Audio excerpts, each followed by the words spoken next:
How do you think they get the physiques that they do? They're eating hard like absolute animals. They're putting in the work. That's how you earn the right to walk through this time. And that's how every WWE superstar earned theirs. Doesn't matter if you're tunnel leads to a field or a ring. Pressure's on the other side. Bet. Hell in a cell? Man, that's just different. Two gladiators locked inside of the most sadistic structure ever devised. These are the moments you want. I want to beat you. I need to beat you. The moments you work for. I went from the one who knocks to the one they knock for. Box office perfection. The moments everybody remembers. The excitement is here, the pandemonium is here, the electricity is here. This is where stars become highlights.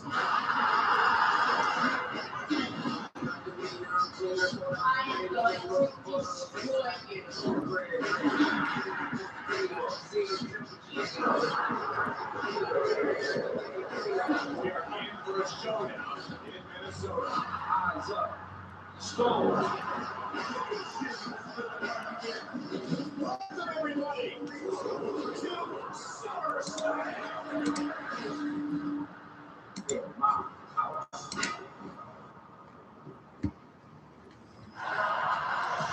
You are looking live at US Bank Stadium, Minneapolis, Minnesota.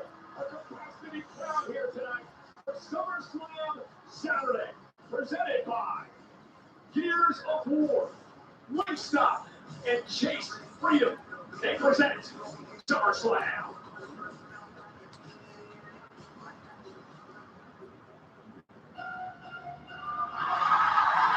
Oh, wow. Opening with Liv versus Io. I'm here for it. I'm here for it. Hey, Kevlar Onion. I remember you from last time. You were my buddy through both nights. I just called you Kev last time, but this time I was able to like really read your name. It says Kevlar Onion. That sounds kind of like a you know, like when they give you a random Reddit name.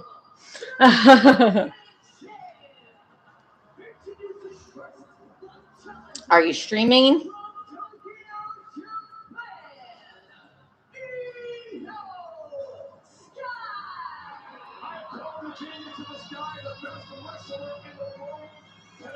And an opportunity to show that tonight as we kick off SummerSlam Saturday. Lady Barrett, Io Sky has some momentum. She defeated the champion Liv Morgan in the finals of the Queen of the Ring tournament. Oh, okay, so you do hear me. Okay, I want to just, yeah, but LOL, that's a very old name that originated as an inside joke. Happy to be remembered. I have a really good memory for like something I don't need to remember.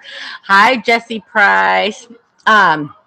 But thank you guys for letting me know that you can hear me because I'm doing a different webcam and a different microphone situation. So hopefully I got like a glare, like a jewel or something that's glaring like right on my face. Yeah, there it is right there. What is it? My phone. No. Oh, it's these. Okay, that's what's glaring on me. Okay. Anyways, so, but I'm glad you guys can hear me. Thank God we're not getting a Liv Morgan trouble singing dance routine again. We'll just hear it. I'm surprised they're opening the show. How am I doing today? I'm doing great. Today was a little nutty leading up to the live stream because my AC was like out at my house for like a minute. I don't like Liv's gear as much this year. I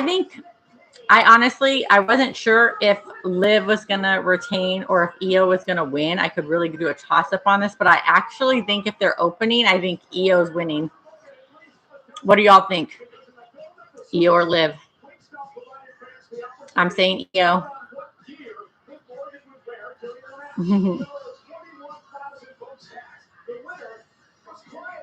Huge thanks to all who wrote it, including my partner, Wade Barrett. Wingstop is here. Get yours at wingstop.com. Yeah, and Liv Morgan was absolutely spectacular. No matter what she wears, but her outfit is always on set to the max. With that fantastic Women's World Championship around her waist, and she needs to cling onto that. But do you like tonight against the Oscar? Liv Morgan kicked 22 tonight. She is undefeated at SummerSlam. She beat Ronda Rousey a few years back. She beat Rhea Ripley back in 2024. That was the night that Dominic Mysterio betrayed Rhea Ripley. But Liv Morgan is also 2-1 in matches versus Io Sky. Yes, that's whatever Michael called. Liv Morgan has done her homework on Io Sky. She has surpassed history with Sky, as you mentioned, and she gets the tactics right in the biggest of moments of the All right. Oh, hey, Ames Phoenix. I know who you are. Popping in to say hi before you have to leave. Were you playing? I was not playing at my slut studio today. I'm sorry. Today was a nutty day. The AC was out. You're trying to tune in, but Kev's trying to tune in, but his Netflix seems to be down. But yeah, I wasn't able to do anything today because today just was nuts. But I'm here now. Try not to have a glare.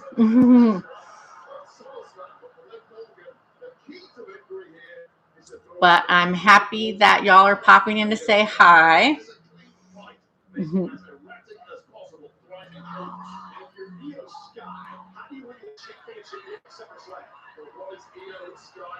I think Io's winning.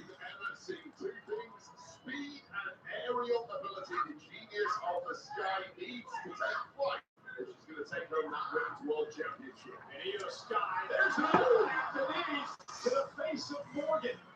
Io Sky is hungry for these to the face of Morgan. Io Sky is hungry for a title. It has been years since she's won the World Championship.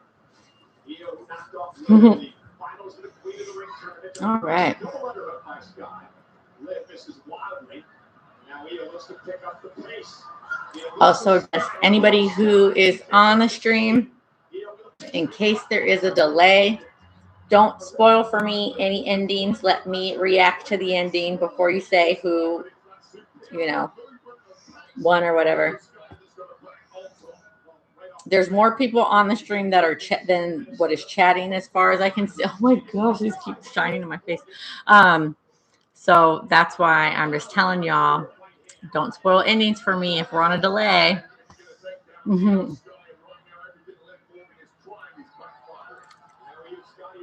So since that is in like a Slavic type text, Aptum, hey, glad to see you. Don't know how to pronounce what your screen name is. Who do you got, Liv or Io? Are you watching?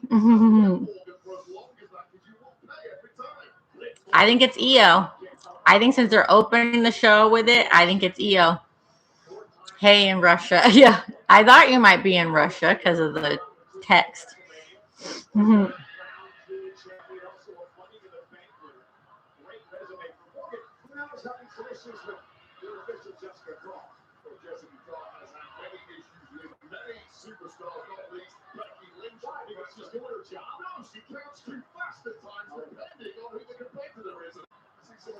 Oh, okay. So Artem. Well, all right. Thanks, Kev, for helping a girl out.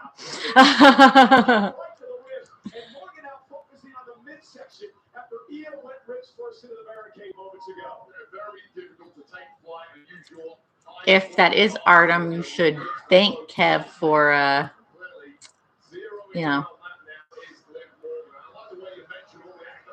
helping you out.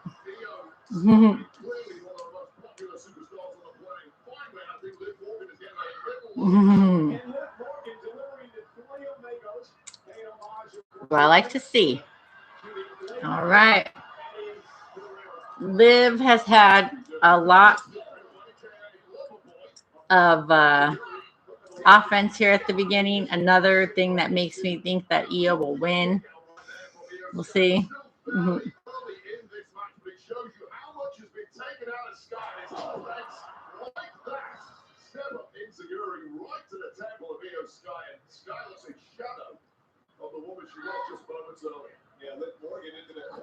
I was just watching all the seasons of Unreal and just watching them talk about Io and how great they think Io is. I'm not saying she's not great. I'm just saying that, watching them talk about her and all that, I feel like she's winning. I feel like they want to switch it up. I feel like they want to switch it up. Raquel just got the Intercontinental title. So, there will still be gold on the women in Judgment Day. Mm-hmm.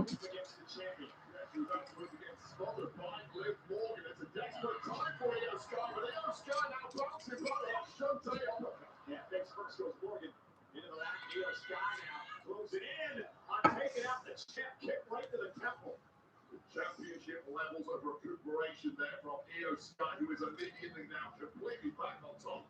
Thank you, Christian. I can't see if there's just I's or an L in there, so we're just going to call you Christian. Thank you. Welcome to the stream. I love it when everybody in the stream is chatting and participating, but I get it if people can't. Well, there's Io's little...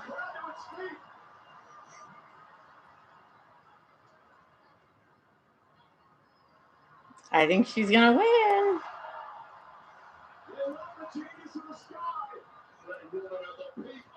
All right, let's see. That took a long time, but she still got it. That took so long, you thought that Liv might have got out of it.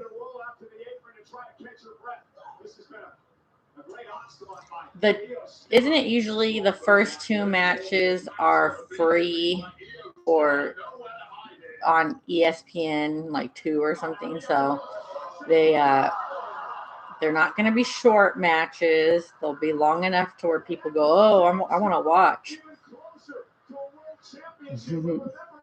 Champions advantage here tonight. Sky has to pin or submit the champ. We'll take a look at the Liv Morgan, not only the back and the spine, but also the back of the head of Morgan, whiplashing against those very, very thin pads of solid concrete underneath there. I know I had talked about doing a predictions video, but just time really did escape me this week. So I also there was stuff that was not figured out yet. So I saw something on Reddit about, Raquel's interfering. That just makes me think that Io is going to still win.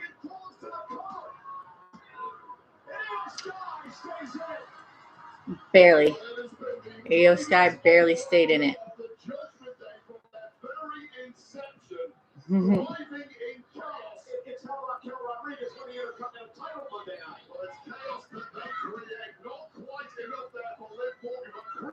Liv Morgan is still in the fight and has a chance when it looked like she was about to be put to the sword. Yeah, but mentally is she in the fight? Look at Oblivion. Io Sky with a boot to the face. Watch her tries to get up on the apron. Took a shot from Io.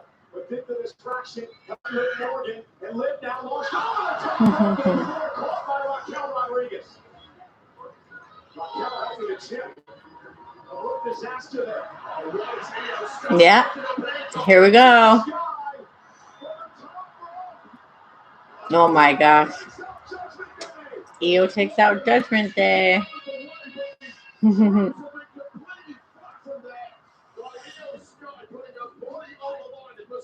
Just saw you uploaded your newest vid.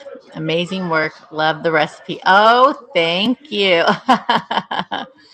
Yep.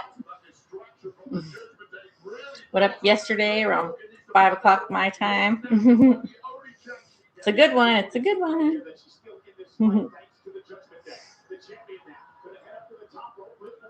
I don't think Liv's winning. Oh yeah, but it was like hard to make predictions because I saw something on Reddit where it was like the seats say that like CM Punk and Cody Rhodes is going to be a street fight. Like they didn't mention that. I appreciate you wanting to keep it safe on YouTube. I try. Sometimes some things slip out, but I try.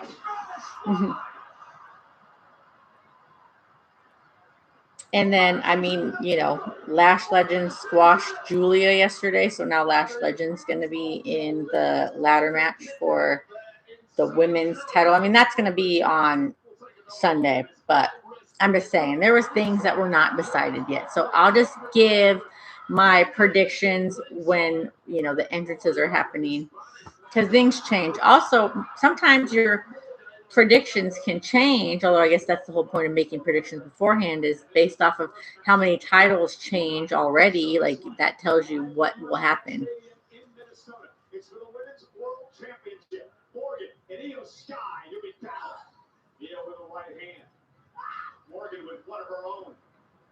No love lost between these two superstars. Morgan has not forgotten losing to Sky at Queen of the Ring.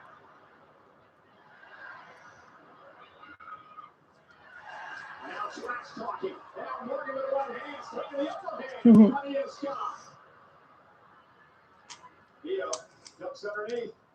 Double under the coming. Morgan face first, coming out. I thought Io's going to go for the cover. No. Looking to deliver a second one. This is a backbreaker. Knee to the spine. And still, somehow, Morgan maneuvering around the ring, just trying to get away from Io Sky. That might be the worst possible position you can end up in. Oh, and with the Bullet Train attack again, and Liv Morgan able to avert, looking for Oblivion, got caught by Sky.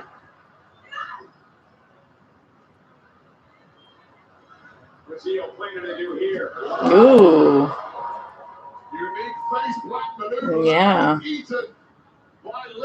Unique face plant maneuver.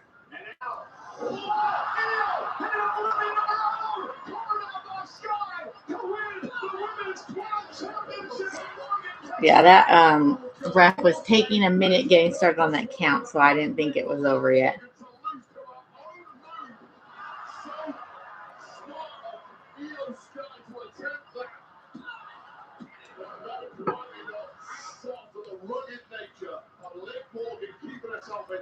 So you guys can let me know. One thing that like really drove me crazy when I looked through the WrestleMania live stream was that if I was like grabbing a snack or doing things, you could hear it on the microphone like, and so let me know if the audio is like a little bit cleaner sounding, because that would make me happy to know. I won't know. And I probably won't watch any of this tomorrow to see how it went, you know, until later. If there's like a really good reaction or something to clip and make a short of. I don't think this should have been the match to open it with. I think that they were given a lot of time, so it's really just making them move slower rather than telling a better story. Just me.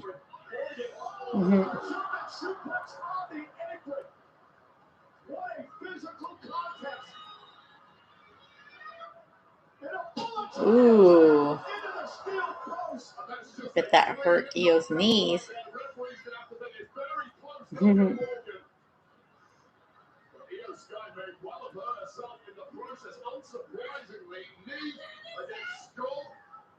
still something is going to give.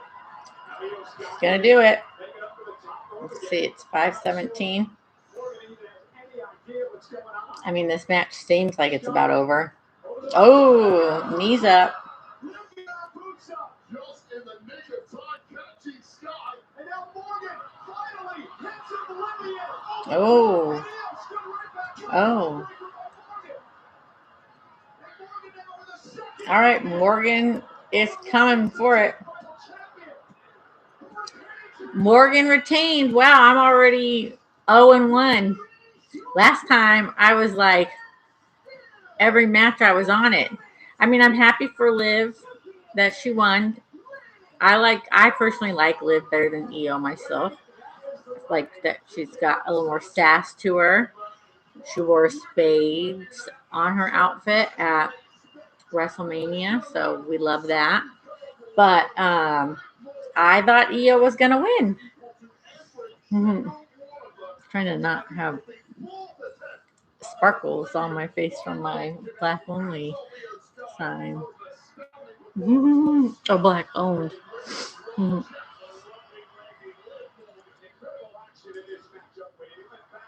So we've got a few people joining the stream. Say hi. I've seen the end of it. I know that Liv retains. I thought Io was going to win.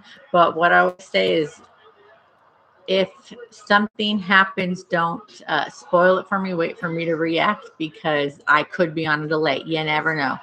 Love the outfit, the tattoos, the makeup, and the black only background. Well, black owned. I made the mistake of saying black only because I was thinking my tattoos. But thank you, Jack. Thank you for joining my stream. If you know me already, then you know what I'm all about. And this is what I always look like. I'm always wearing QoS stuff, and I always have a full face of makeup on. Are you watching SummerSlam, or are you just tuning in to see me? That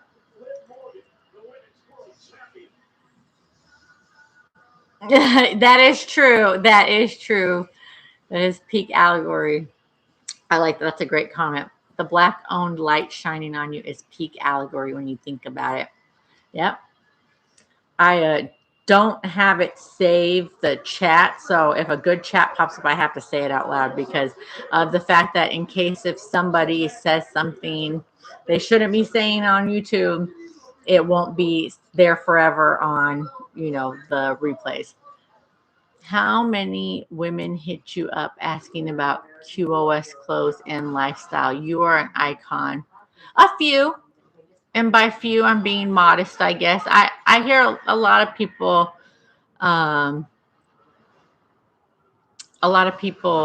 will hit me up about clothes and stuff. I mean, to be honest, it's more husbands that will reach out about it because of the fact that they're trying to, maybe get their significant other a gift, or maybe it's because they're,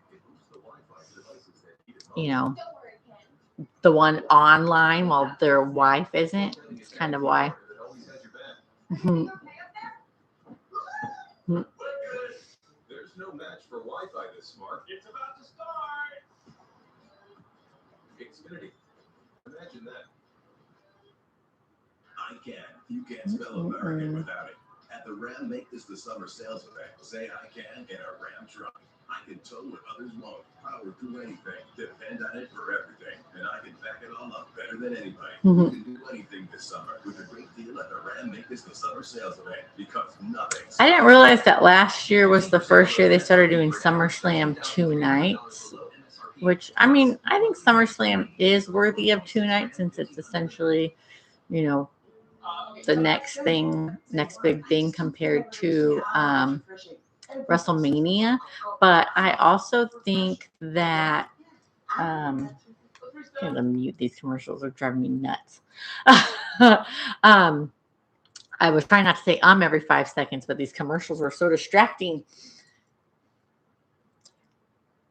It's like, what's worse? Having to tune in 2 nights to something, or watching wrestling for like 6 hours,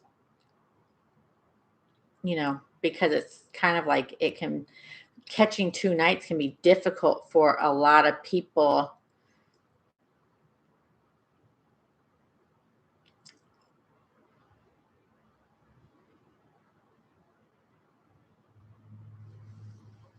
There's some interesting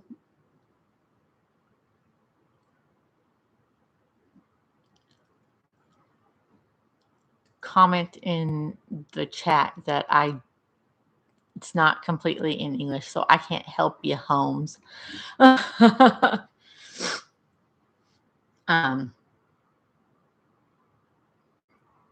Hope you're having a great night. Pretty good opener. I thought Io was going to win. What did you think, Zane?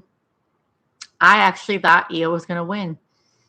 I was surprised. I thought they would, start the night off with a title change. Everybody loves Io. I thought that they just seemed like they were going a little slow.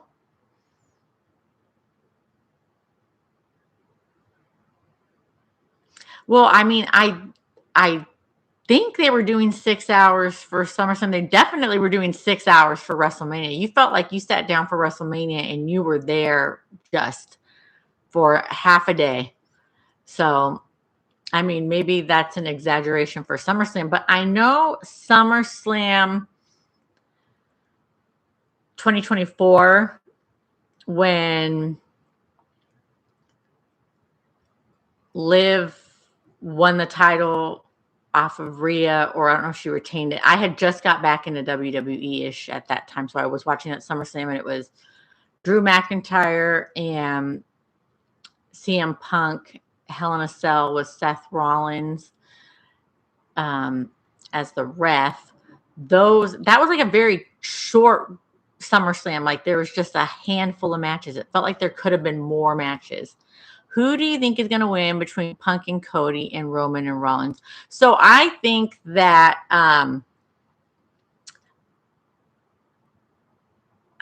that's such a good question. I really think that Punk will probably retain, because this is really his first challenger since he's lost, or, since he's got the title. And usually you retain for that. And I also think Cody just really was losing aura with the title, so it's better on CM Punk. As for Roman and Rollins, I almost feel like they want to keep it on Roman too, because this bloodline thing's just kind of starting to go up again now. I always have to say, if you're a big time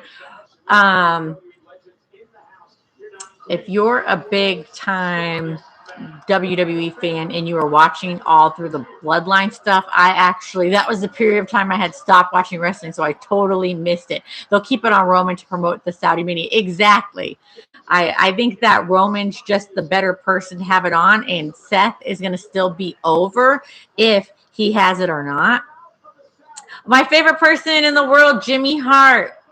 I love Jimmy Hart so much. He still looks the same, even though he's old. I watched that Hulk Hogan documentary, and did you see Jimmy Hart's house? It's amazing. I love Jimmy Hart. Yeah, they haven't really done a lot with Liv as a champion, and I just thought like, oh, that would be such a big deal, especially if we're going to have the two top men's titles retaining. Some stuff needs to be happening tonight. You can't just have it all be everybody retaining. That's not usually good for a big event like this,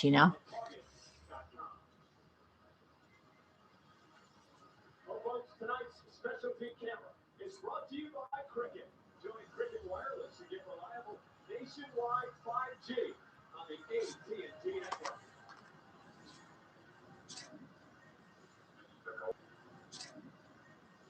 The Coalition Emergency Broadcast System.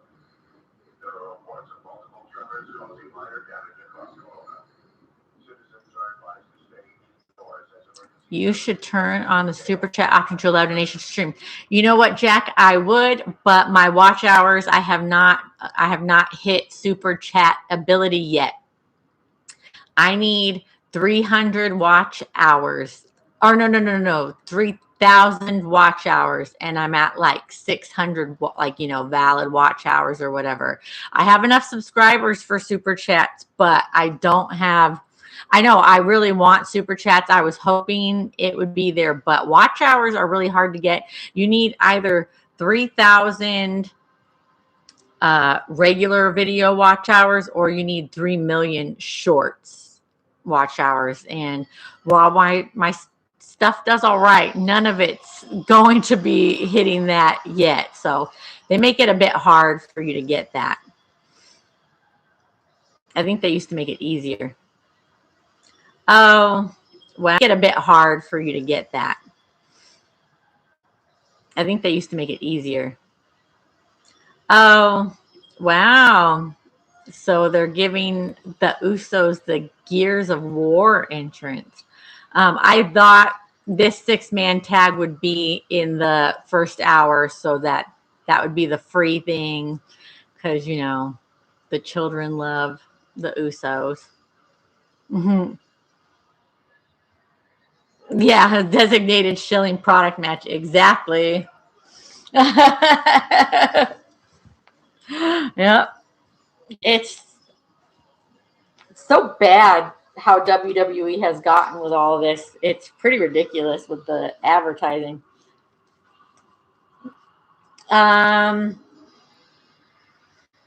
Okay, so this is, I guess you would say, Bloodline against Solo, Royce Keys, and LA Knight. I'm going to guess Bloodline people are going to win because of the fact that, first off,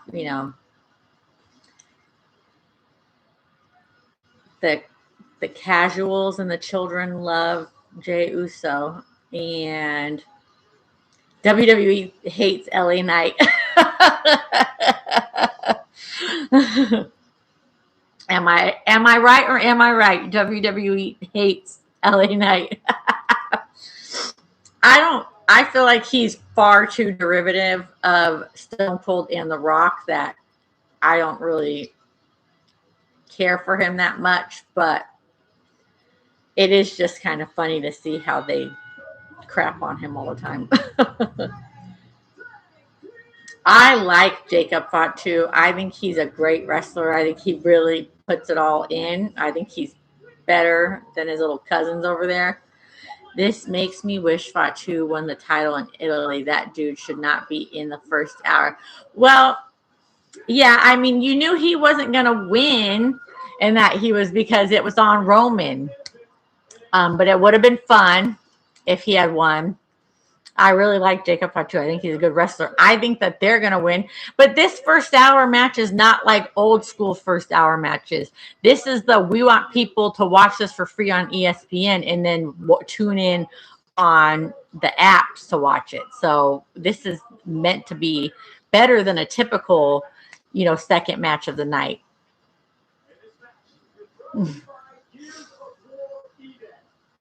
Love you, Lily. Have a wonderful night. I have to go to work all night so I can support your beautiful QS content. Thank you. Have a good night. Hopefully you can pop in tomorrow.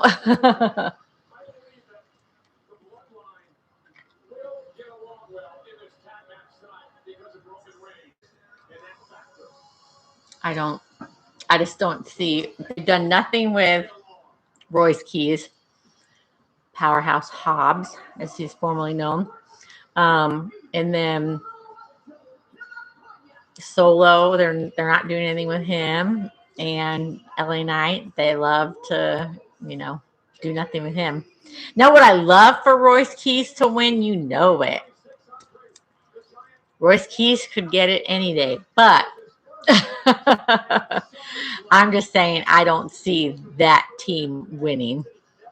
Mm-hmm.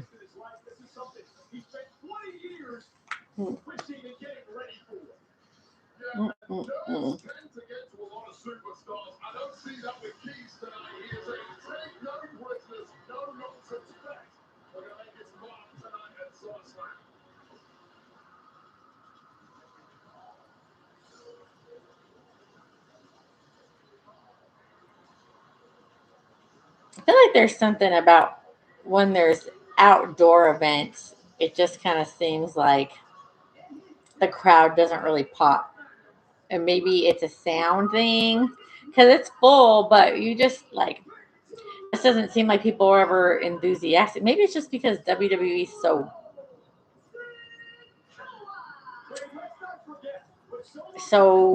in need of some new creative direction right now. That's a nice way to put it, right? That is what Solo Sikoa is all about. Yeah, Solo Sikoa is double tough, and let's not forget the fact that Solo Sikoa is the one man in the family who was point blank refused to rejoin the bloodline. Oh, and here's. I mean, okay, I can hear the crowd for LA Knight. They just really don't care about Solo. I don't either. So, all right.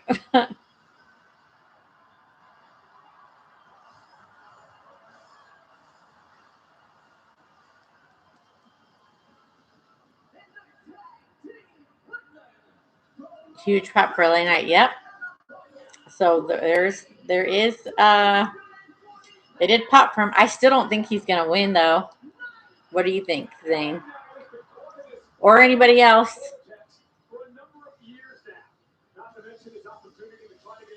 I think the Bloodline boys are gonna win.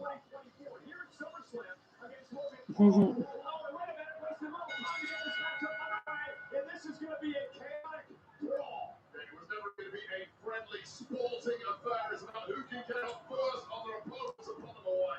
LA Knight, though, go on to lose the United States Championship.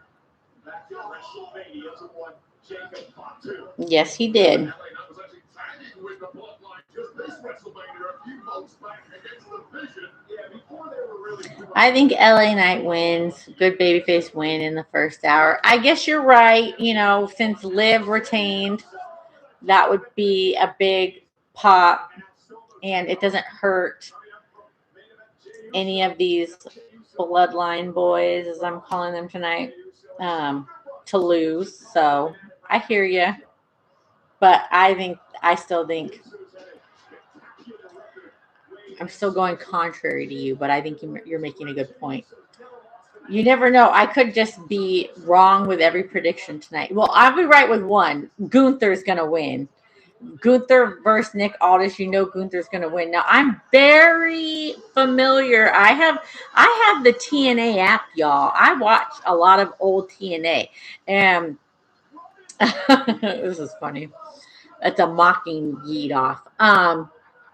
But so I'm very familiar with Magnus, Nick Aldis on TNA. So it's not like I'm just making that guess out of nowhere, but that prediction comes with the fact that, you know, they have him facing somebody that could lose. They have Gunther facing somebody that could lose because it won't matter because they need to keep Gunther looking dominant.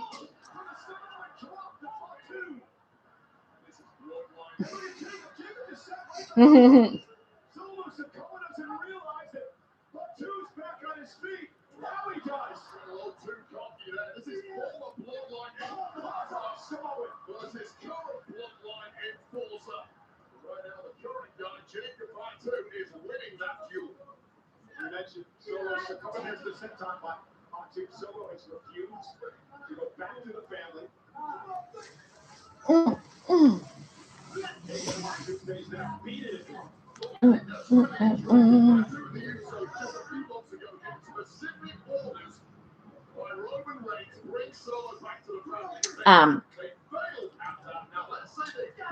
One thing I'm going to say as a broken record all night, I probably could find a way to use my, is it called OBS? I'm not using OBS tonight. I'm just going straight through YouTube, but I could use OBS to like have a little sign where it says, don't talk about the ending until I've reacted to it in case there's a delay.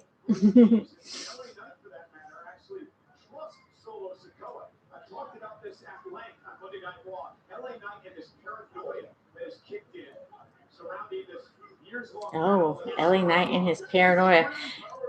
In storyline, like, how is it paranoia if they like attacked you and you were off TV for a long time. That's not paranoia. Like these people really effed you up. So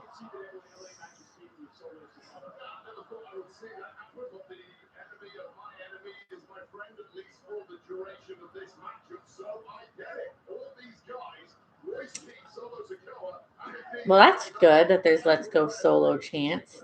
I felt like he got no pop on his entrance, but problem is that I don't get to watch SmackDown because it's not on any of my streaming apps right now, and I would have to use a VPN to watch it through Netflix, and I tried doing that one time, and it's kind of annoying. So people could be really all about Solo. I don't know. I don't get to watch it. I know they used to be about him.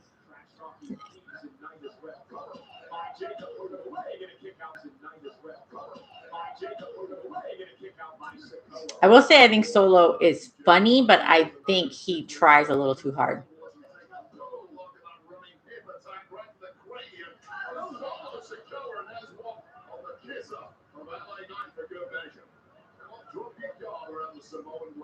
No love lost with Knight Pot 2. That slight little maneuver to the corner has allowed Solo Sikoa to try to fight back in this match. And Jacob on a collision. Both men down in the middle of the ring. Sikoa needs this tag in the worst way. The Gold Star Royce Keys on the outside. I don't watch SmackDown hardly at all. Pretty unwatchable 3 hours. It's okay at 2, but yeah, I agree. 3 hours is difficult, but there's like a lot of things that will happen on SmackDown, and I would have to then watch highlights on YouTube, which is just, I have other things to watch on YouTube, like my favorite, the Stevie Richards show, that I'm not sitting here, which is about 3 hours in itself. So I don't have time to, watch YouTube highlights, because if I'm watching stuff on YouTube, I'm going to watch the stuff I like. But, it's nice to have SmackDown on when you're like doing something. So you're kind of just like up on the storylines, but like maybe you're not just sitting there watching it intently like you would a PLE. Like if anybody watched my cleaning vlog that's on my channel here, I put on an AEW pay-per-view, but nobody clocked it while I was folding laundry and stuff, so I had already watched it, but I watched my favorite match again. He's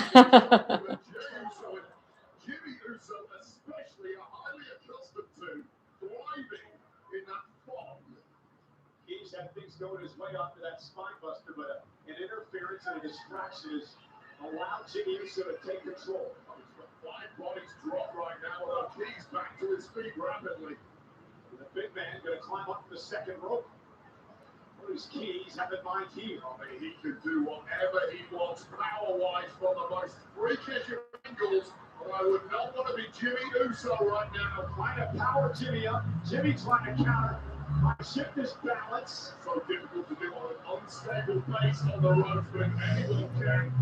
Royce Keys can. Oh, he can. Oh, he turns it in to an avalanche slam. Royce Keys. That was rough. Royce top choice power slam. But so much taken out of Keys already, just cannot make that cover on Big Jim Uso. Yeah, that was rough. Injury to that left leg. All right. Hot tag time. Now LA down on the apron, looking to make a tag.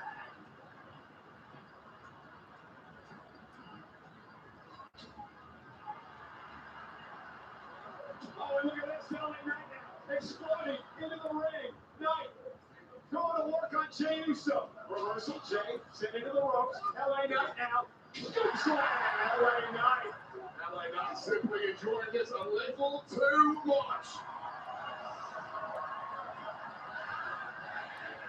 Do you have favorite current wrestler, or do you, so I have favorites. I would say the writing right now is so rough that it's a little hard to be really moved by people at this time. But what I would say is that I think it's fairly obvious that I would love Obafemi, but I do love Obafemi. And if you got to watch my stream for WrestleMania when he won and we thought Brock retired, that was awesome. I like Trick Williams. I like Javon Evans. And that's for both. Like, they're all really good wrestlers, but also they're all, like, sexy black kings, and they're all their own way. And then I really liked Stephanie Vaquer when she was, before she was out on injury. I like Jacob.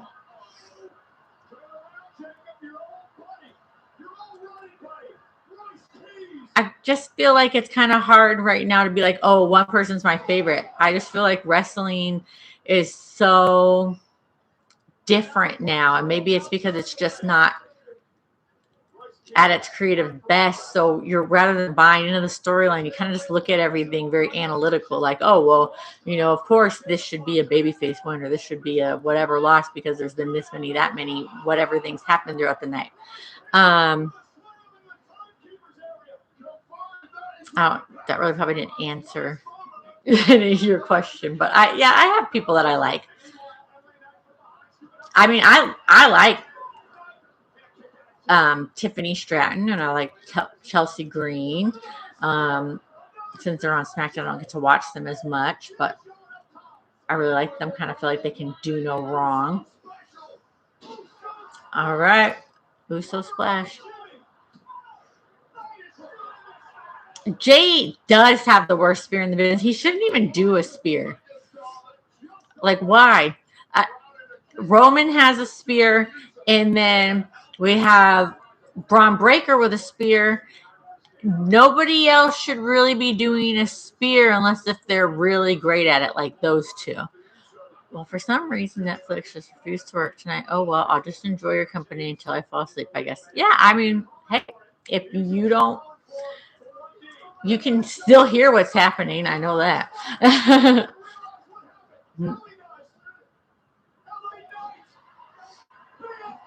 Ooh, that one looked like it hurt. You were right, Zane Miller, and I was wrong. I have a hunch tonight. Let's hope I'm at least 50-50 on my predictions. Let's see here. So I already have been wrong on 2 matches. Let's see what the other matches are. So, like I said, Gunther versus Aldis. I think Gunther's going to win. Fatal Influence versus Nikki, Brie, and Paige. I thought Fatal Influence would probably retain because they just got the titles, but I don't know. Now I'm wondering. I'm kind of in the dark on that one. And I think Punk's going to retain. And obviously, Obafemi is going to beat Brock Lesnar because that's why we're all in this situation, is they were upset that Brock retired.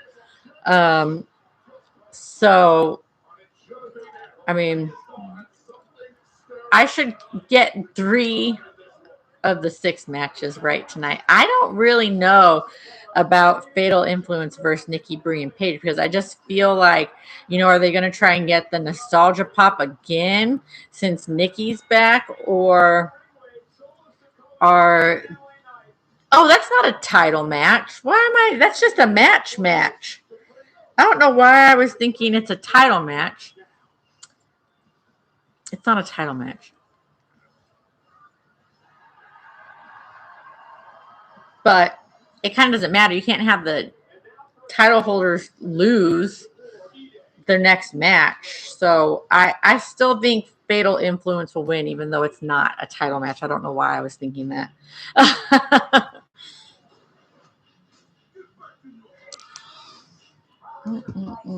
2 matches down, 4 to go. Yeah. I really could do without commercials even though, you know, you don't pay for these in the same manner in which you used to pay for pay-per-views, but it's like, I don't need commercials while I'm supposed to be watching a live wrestling event. I heard at WrestleMania, they actually played a commercial when JD McDonough was making his entrance out for the ladder match. It's like, wow, that's really shitty.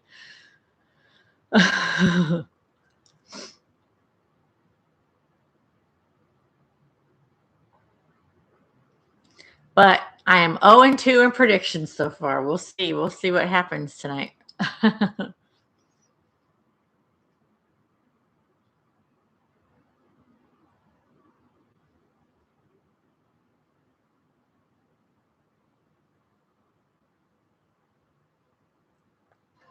Gunther. Gunther versus Nick Aldis. I mean,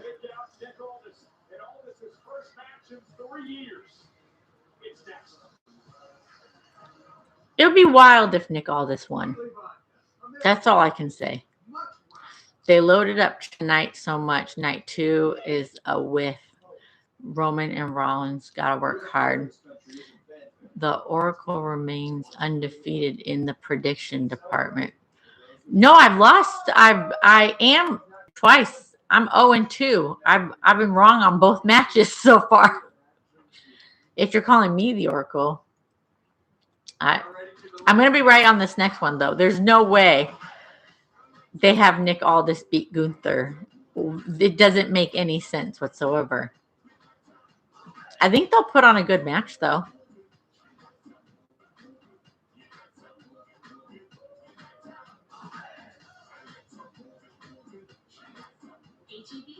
Yeah. I was like, I've been wrong all night. Yeah, I've been wrong all night. But that's only 2 matches. 4 more matches to go. I think that I will get it. I think that my prediction for CM Punk winning, I think it's going to be obvious Gunther's going to win. I think that those are going to at least be my correct predictions. Got my snacks. Don't take Foundeo if you're allergic to it, or if you or someone in your family has MTC or MEN2. Stop and call your doctor right away if you have an allergic reaction, a lump or swelling in your neck, or severe stomach pain. Serious side effects may include inflamed pancreas and gallbladder problems. Tell your doctor if you experience vision changes, if you're nursing, pregnant, plan to be, or taking birth control pills, and before scheduled procedures with anesthesia. Taking Foundeo with an insulin or sulfonylurea may cause low blood sugar. Side effects include diarrhea, nausea, and vomiting, which can cause dehydration and may cause kidney problems. You don't need to wait for the right time to make a change. Now is perfect to ask your doctor about Foundeo. Learn about savings and support at Foundeo.com.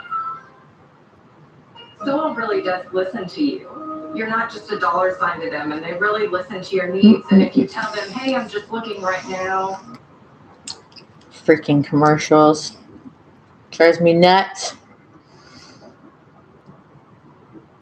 I know. I wish I could have super chats on. I feel like if I had super chats on, we could make like a fun game out of it, but not yet. But that means you guys need to keep watching my page. Binge watch your favorite videos of mine so I can get my watch hours up.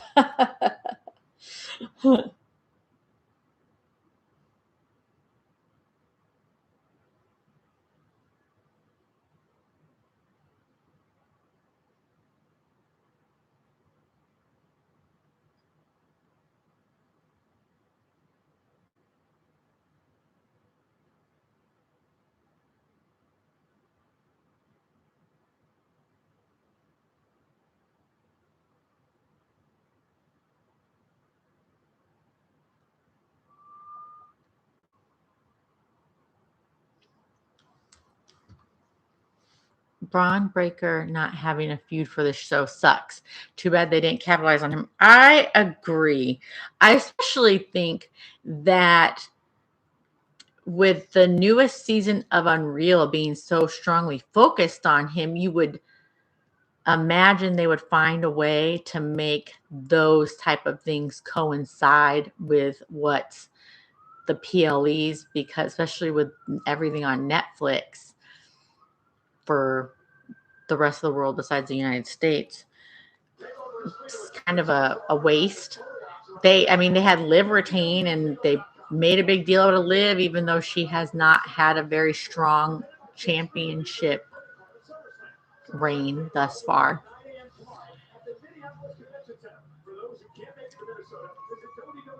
I can't wait till Bronson Reed's back. I really like Bronson Reed. I think that he is a good wrestler as well. I think he sells really well.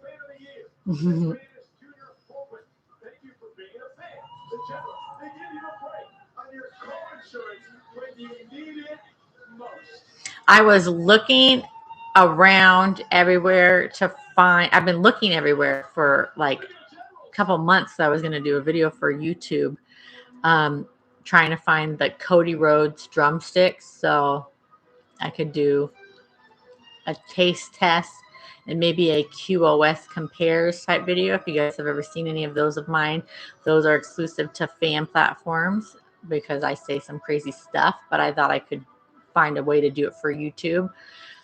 But I couldn't find those Cody Rhodes drumsticks anywhere. They probably were nasty.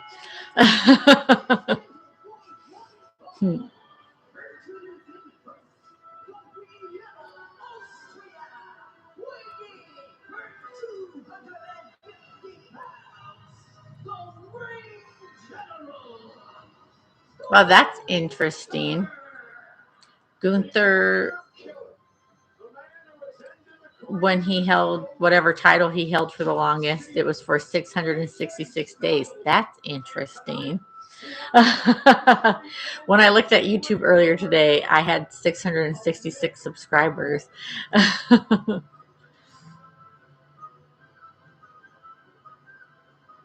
mean, we know Gunther's winning. It would be weird for him not to win. That's the long and short of it.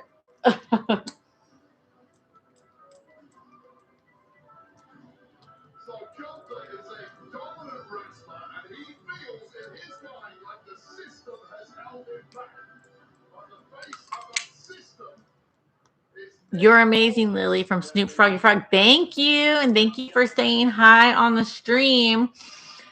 I love it when people chime in. All right, let's see Nick Aldis's entrance. I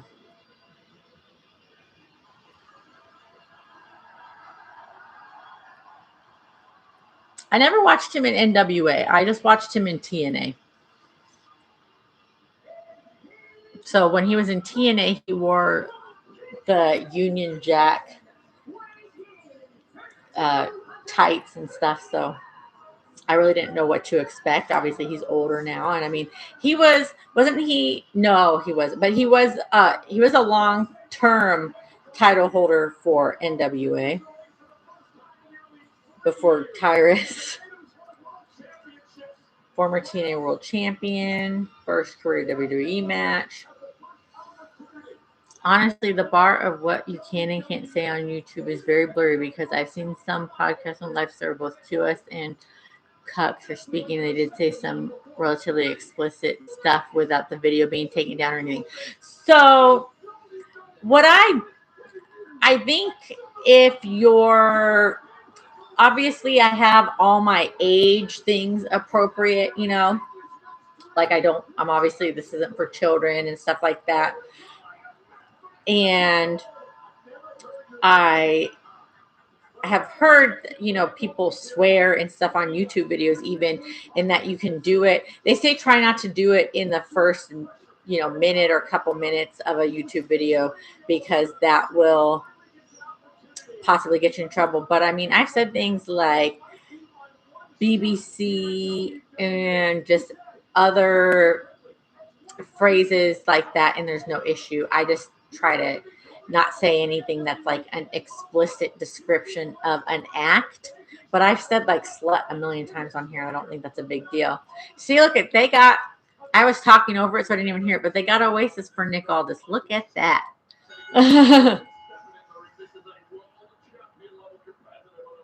Probably like the one time he's going to wrestle. So they're like, we'll get you some licensed music.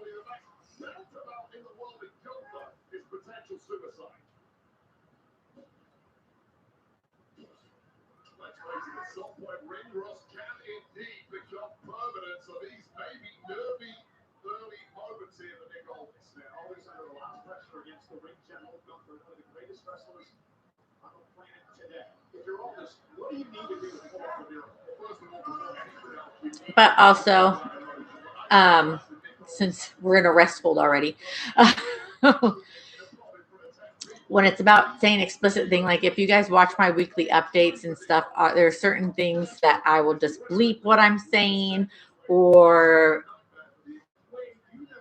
use a funny GIF to kind of give you the concept of what I'm saying. And that's because in the regular version of that weekly update on my fan platforms, you're going to see the actual video of the act, or I'm actually going to say that word. But I think it's kind of funny to bleep myself on YouTube because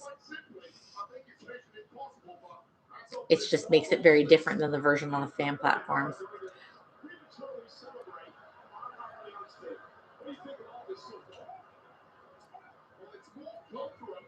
I think Gunther is taking Nick Aldis very lightly.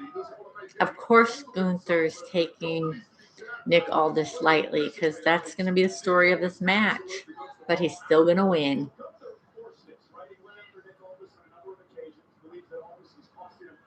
Opportunities in the WWE Championship. Aldis had to be a man. He had to finally defend himself, whether you agree with his actions or not. I mean, you knew Aldis making Gunther look not small, but not crazy big. Like he would look. I know. I was just going to say, you could tell in his suits that Aldis still had a very good body, and that he was definitely still looking like a wrestler. And I think that's why everybody kind of thought he was going to have the match with Randy Orton at last WrestleMania.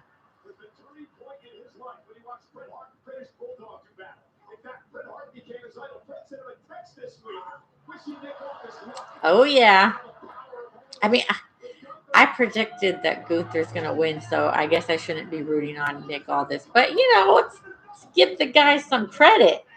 It's his first WWE match, and it might be his only WWE match.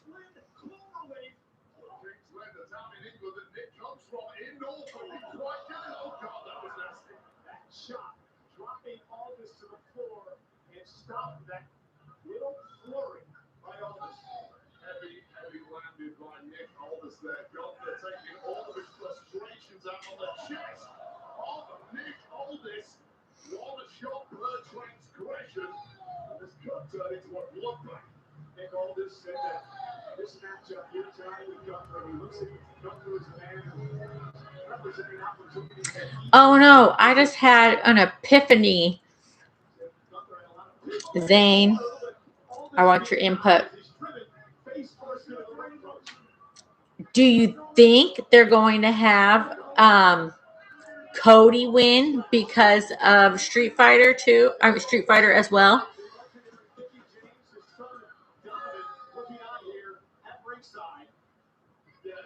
Because that's coming out in October.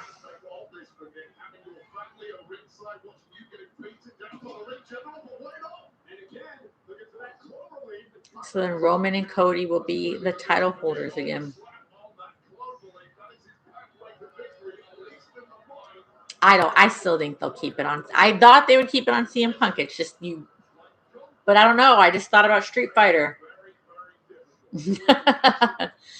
I think Punk will win. Okay, so my original prediction kind of holds true. You don't think so? Because I just don't see why you would. Cody, he kind of was not doing anything for the title at this time. Cody needs to be chasing, or Cody just needs to be doing something different. I think people are really tired of Cody having the title. His story's been done for a long time.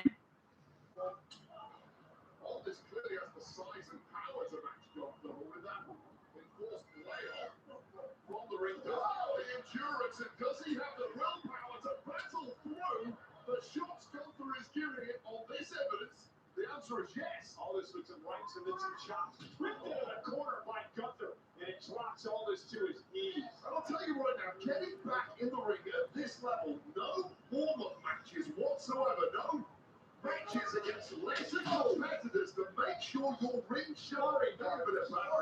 Cody should have lost the title to Gunther on 3 separate occasions.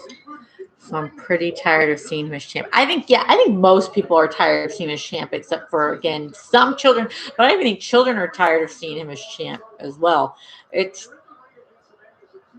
really needed to move on.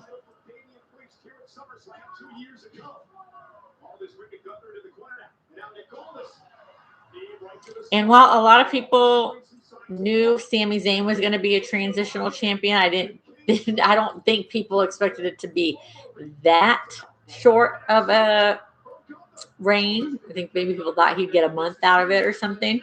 But I'm good with it. That was a fun match. I enjoyed it. You knew CM Punk was coming, but it still was exciting when they pulled up the thing and you saw him. And it was exciting when he won. I think having CM Punk on SmackDown is probably good for SmackDown, even though I can't watch it. I liked it when they had the brand split and they had brand split pay-per-views. And if they want to do 2 nights of SummerSlam, like how they do, if WrestleMania is a Saudi WrestleMania, are they doing 2 days of that, or are they just doing 1? I don't think he needs the title to be a star or push a feud. Like, him and Punk don't need the title to feud to be. That's true. They don't need the title for a feud. They've been around each other long enough. They have different enough personalities.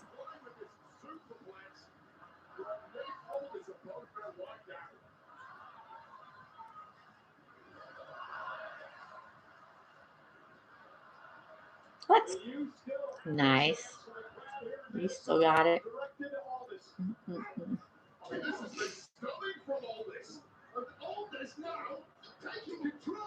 can't believe Aldis has taken the fight as long as he has. Gunther now with chops, trying to drive Aldis back to the ropes. Nick Aldis trying to show signs of life. Off the ropes now with a close line, dropping Gunther again. Nick Aldis fighting back. Just what I was about to say, as the momentum snatched right back by the ring general. And Aldis now outwitted Gunther there. Gunther back to his feet. Aldis as well, lifting Gunther up. Changes Danny Boy. Lilly power slam.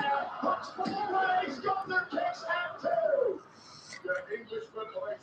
Yeah, these dudes are putting on a really good match. This is entertaining for sure. And I think that this is a great showcase for people to know who Nick Aldis is, for those who don't.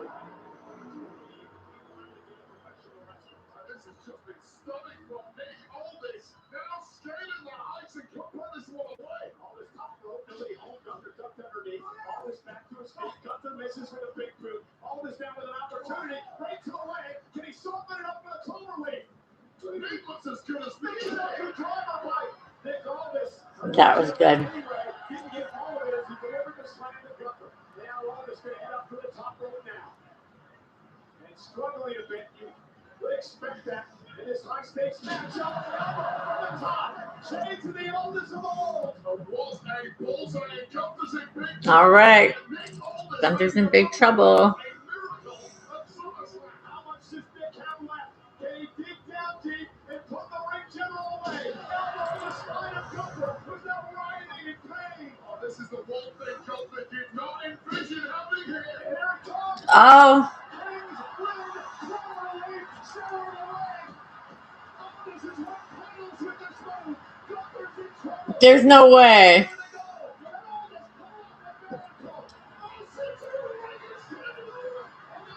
No. He's going to get out of it. Yeah, he's going to get out of it.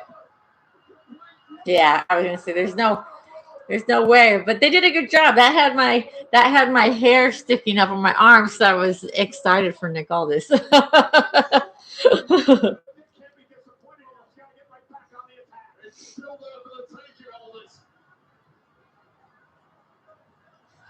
That the hair sticking up my arm only happens for a couple of things. When Sting came back was one of the times.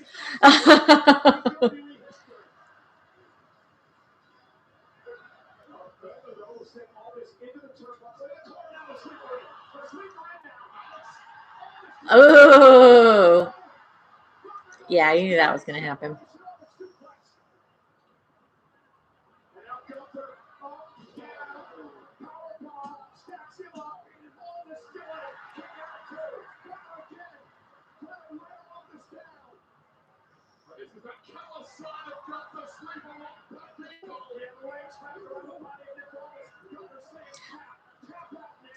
I don't think he's going to tap out yet. I think he's going to power out, and they're going to have a few more moves before he ends up tapping. Yeah, the crowd, this is a very compelling match.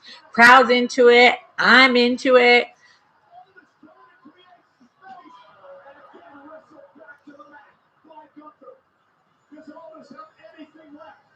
No! I know my prediction's right, but I just thought we'd get a little bit more before he tapped out. That was good, though. That was a great match. They put on a good match. Good job, guys. That was great. Finally, I got a prediction right, although that was a gimme.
Has absolutely nothing to be embarrassed about here tonight.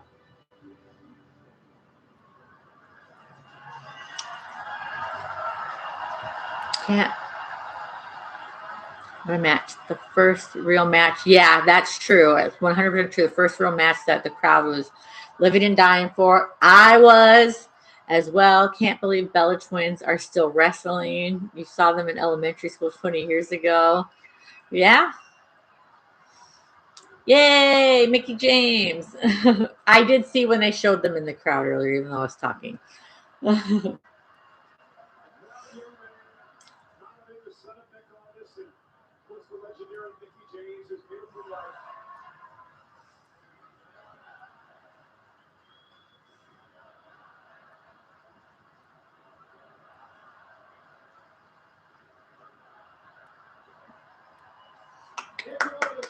I'll give a applause for that. That was good. That was a great match. That was awesome. Success came to me early, and I wasn't ready for the spot, and I wasn't ready for WWE. He said he finally got an opportunity to come here and run Friday Night SmackDown as his general manager. And now a lifelong dream has come through for Nick Aldis to be able to compete inside a ring in WWE.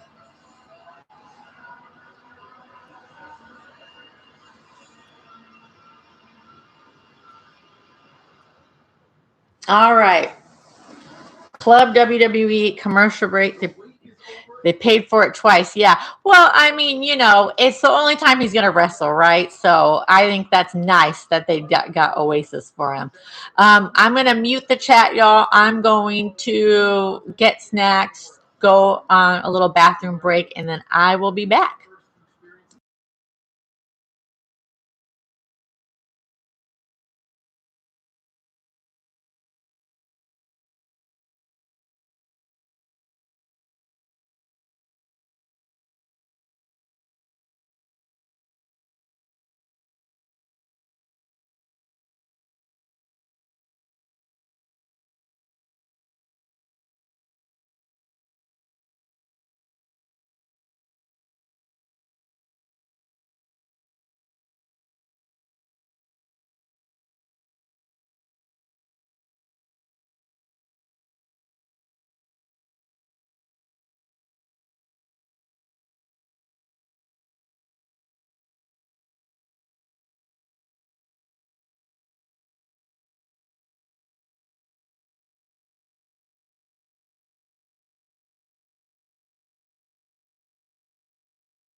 superior to any service that I've ever been I'm to. back with You pull into the bay. commercial break sounds.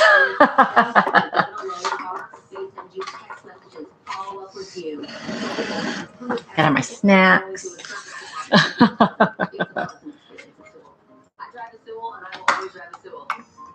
Experience the Sewell difference for yourself today at Sewell.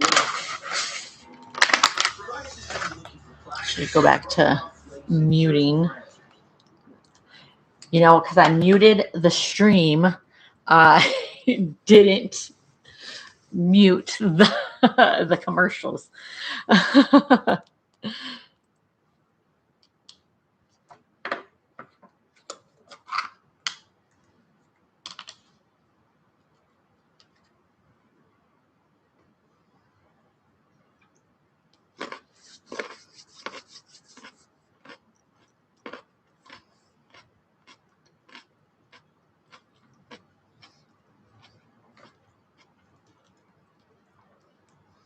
I finally got one right, though.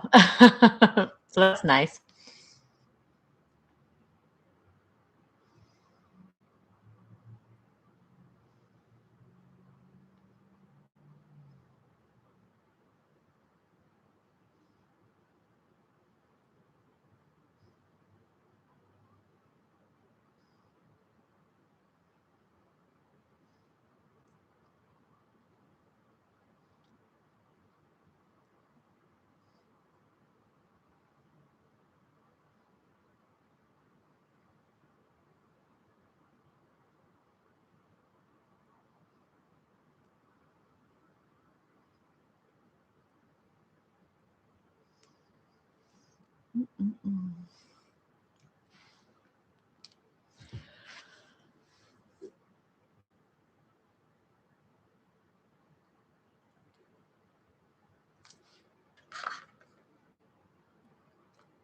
This is the ultimate insider membership built for the fans who never miss a moment. Become a founding member and get access to the member shop. Yeah, I have 2 more matches I feel like my predictions will be correct on. So this Bella Twins and Paige versus Fatal Influence is the one that's going to be kind of... But I still think they'll have Fatal Influence win. That would be the smart move. It doesn't mean it will happen, but that's what should happen.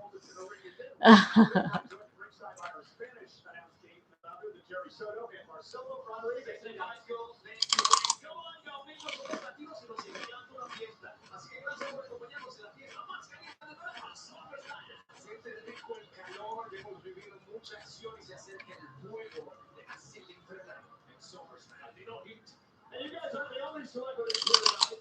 We got a lot in the house, including the UFC lightweight fighter, none other than Michael Chandler season. Big Michael Colton, early in life, if he said that. How about Jack Brown? The musician, of course, his designer wife, Kendra Scott, enjoying the show here tonight. And our crew from Busted Open Radio.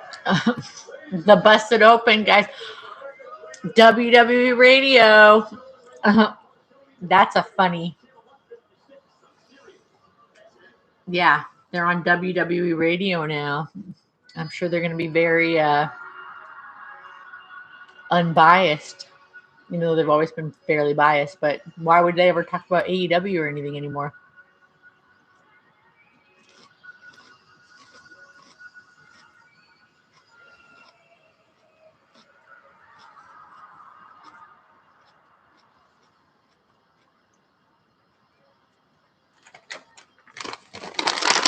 I like how their gear is really matching this time. I feel like they didn't really do a good job of having matching gear between the two of them. Been hit and miss, but that was cute. Let's see if Nikki matches them. Not really. It would be nice if she had some checks on that outfit. Oh, she does. There it is. Mm-hmm.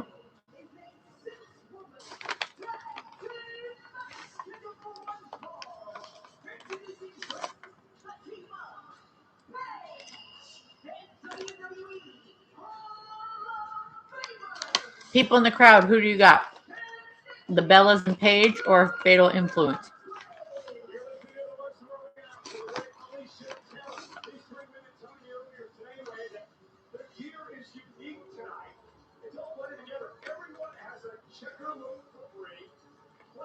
James from Page, and the names on the back of their gear for the email. And that's not all they told you, was it, Michael Cole? They also told you to stay well away from them, you big freak.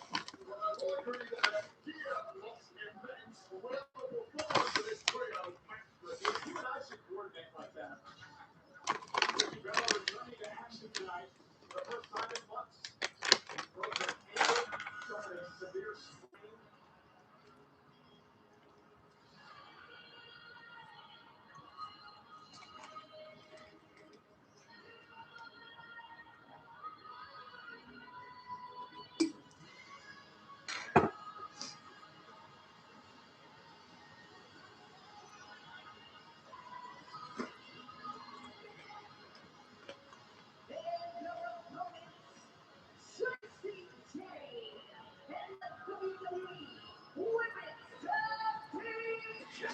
I know that Fatal Influence was pretty dominant in NXT, but since I don't watch SmackDown and I don't really watch NXT, it's just kind of like, huh, who? Seamlessly out into the SmackDown roster with complete dominance and control. Of course, their crowning achievement being grabbing tag team gold a couple of weeks ago from two of their opponents tonight, Brie Bella and Paige. Yeah, that happened at Saturday night's main event historic Madison Square Garden a couple of weeks ago. Yeah, these are just a trio of women who are simply not happy to make up the numbers, not happy to sit in catering. They want I guess this is the bathroom break match for everybody. The chat's gone cold. Connecticut John Chip Frank Miller providing all the stats for this great SummerSlam weekend. The crowd's gone mild. right off the bat, the Hmm. entire methodology of Fatal Influence, the reason they've had all the success of the past couple of years, and indeed on Saturday, as the numbers game, the 3-on-1, the 3-on-2 situations now, the return of Nikki Bella has completely neutralized that. Can they get the job done? But the numbers game, oh, an option. What a right hand by Allen and Levy. For one-time NXT North American champion, NXT Tag Champ as well. Now the current women's tag team champion. And there is the Hall of Fame, Brie Bella, former Divas champion in her own right, looking for her first win ever at SummerSlam. The twin magic back in action here in the women's division. Oh, we're going heavy, aren't they? And now the yes kicks being delivered by Brie. Oh, Michael Cole's finally called them the yes kicks again after calling them the it kicks.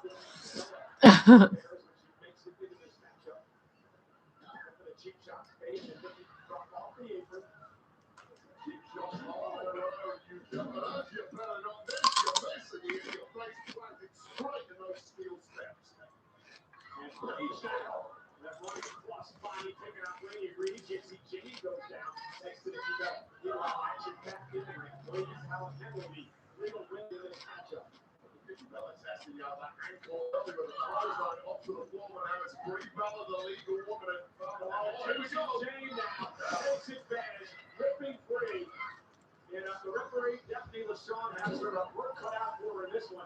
As Lady Reed continues the assault now on Brie Bella. Oh, in her face, into the steel steps. Oh, that was so ugly, and I heard Brie just screaming right there. All behind the referee's back.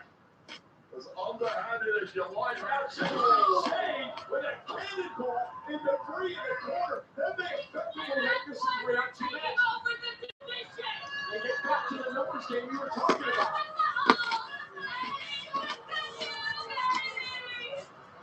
Oh my God. I thought they were going to go to commercial break like they do on SmackDown, but it's a PLE.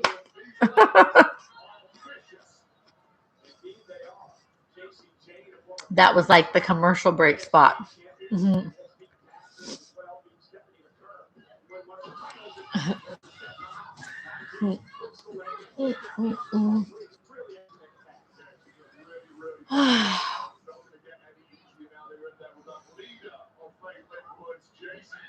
so much confidence and assuredness despite being such a new member here on the main roster. And here's a woman that I'm so impressed with. She's only been in the wrestling ring for a couple of years. Lady Ray, former record-breaking track athlete.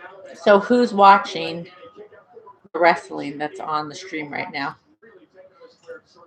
Or is it everybody's bathroom break time? Vicious, vindictive side of Lady Reed. I'm liking everything I'm seeing. Somebody who takes the orders, follows them to a T and executes them. This fatal influence trio is really cooking now. And Reed trying to fight out of the corner. Elbow well placed to Reed. And a shot to Page as well. I should say to JC as well. She needs to make a tag to Page. And now he's in outside the ring is Reed. And Brie Bella with an opportunity to make a tag. And that was crucial movement there from Brie Bella. Is there enough lunge in the tank to make it over to either Nikki or the Page? That was a small move there by Lady Reed. A great move by Lady to get back into the ring and prevent Reed from making a tag. Taking the right angle at the right time. You can tell fatal influence, I think, at one point. Wanted Nikki Bella in the ring. You knew there'd be a little ring rust after that injury, and they may not want her in right now. She's fresh, ladies down, and this is a pivotal moment. And here comes Nikki Bella exploring out of the corner. A couple of clotheslines down to Lady Reed. Nikki bounces Reed's face off her knee. I'm not seeing any ring rust whatsoever with Nikki Bella. Looks back to her Hall of Fame best. And since now Henley into JC Jane calls it up with a clothesline. Small moving, that's 3 women in one go there. Nikki, two-time Divas champion, Hall of Famer, X Factor. Here's the cover now by Nikki Bella, and a kick out. And this is the Nikki Bella we have been missing, a generational great who helped turn the women's division into what it is today. And now the power of Nikki perhaps looking for the Rash Attack 2.0. She drops Reed, goes into the corner to take out Shane. So the distractions are back like this. Almost had her. A quick one there, quick thinking from Lady Reed, but not enough, and a massive forearm stack to the jaw hold. And Nikki Bella, again, looking for a finishing move. Colin Henry trying to hang on. Page catches her with a kick. And Page out with a kick ball off the apron. Meanwhile, Nikki connecting. Here's the cover on Reed. Quick to the leg. JC Jane breaks it up. And that has to be pinpoint timing from the leader of Fatal Influence. And what a pinpoint shot to the jaw of Page for good measure. Just complete dominance and cockiness, but do not take your eye off the balance. Yeah, Brie with a right. You know, it's not that this is a bad match, but that last match was so good that this is just very like meh. But I mean, they're not botching or anything.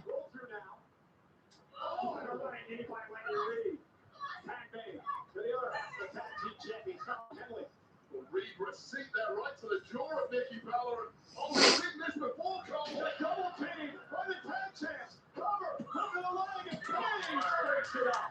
That was game over in double Page where that's a move that he several times in beatdowns, and this one's breaking down in a bad way. Henley right to the neck of Page. Now Brie back in the ring. Well, that kick to Reed. JC Jane now. Sends Brie. No, Jane sent outside the ring. Just nimble footwork there for Brie Bella. That move by Colin Henley.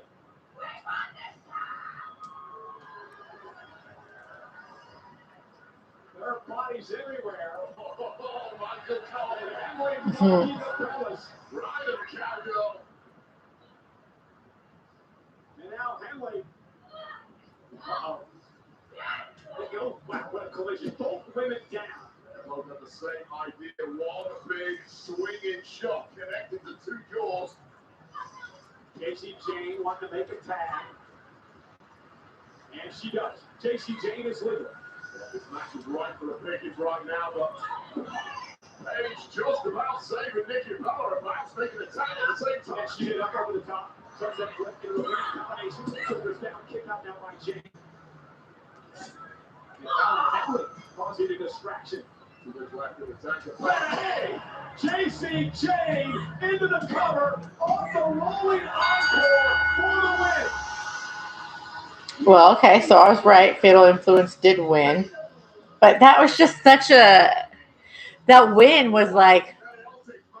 No. Without the numerical advantage and all the evidence before us, the answer is a resounding yes. A force to be reckoned with. The future of the women's division on Friday Night SmackDown. Well, this is the moment of JCJ in the early goings took out Brie Bella. This is when things started breaking down towards the end. Paige saving Nikki Bella, taking herself in the process and getting close here to scoring a major victory over the newcomer's fatal influence when it was all to be denied. What rolling encore was the kiss of death to the opponent of all before JCJ and a major win on that SummerSlam debut.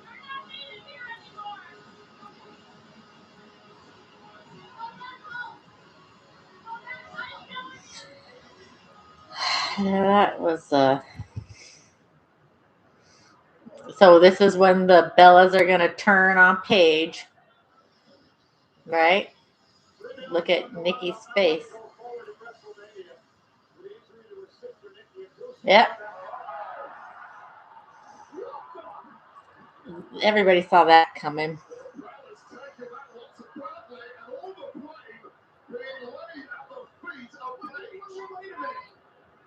Paige is a woman. Came to Brie Bella's aid when her sister got injured at WrestleMania. They go on with a tag team title together. And Nikki knows damn well that Paige has suffered from a series of neck injuries. Surgically repaired neck that once ended the career of Paige, and it might be about to get an action replay.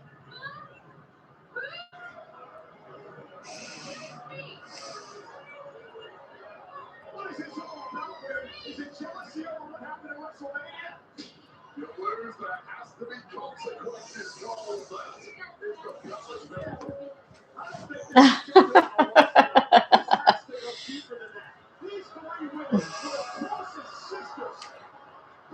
Is AJ not tonight, but is AJ Lee gonna come to join Paige?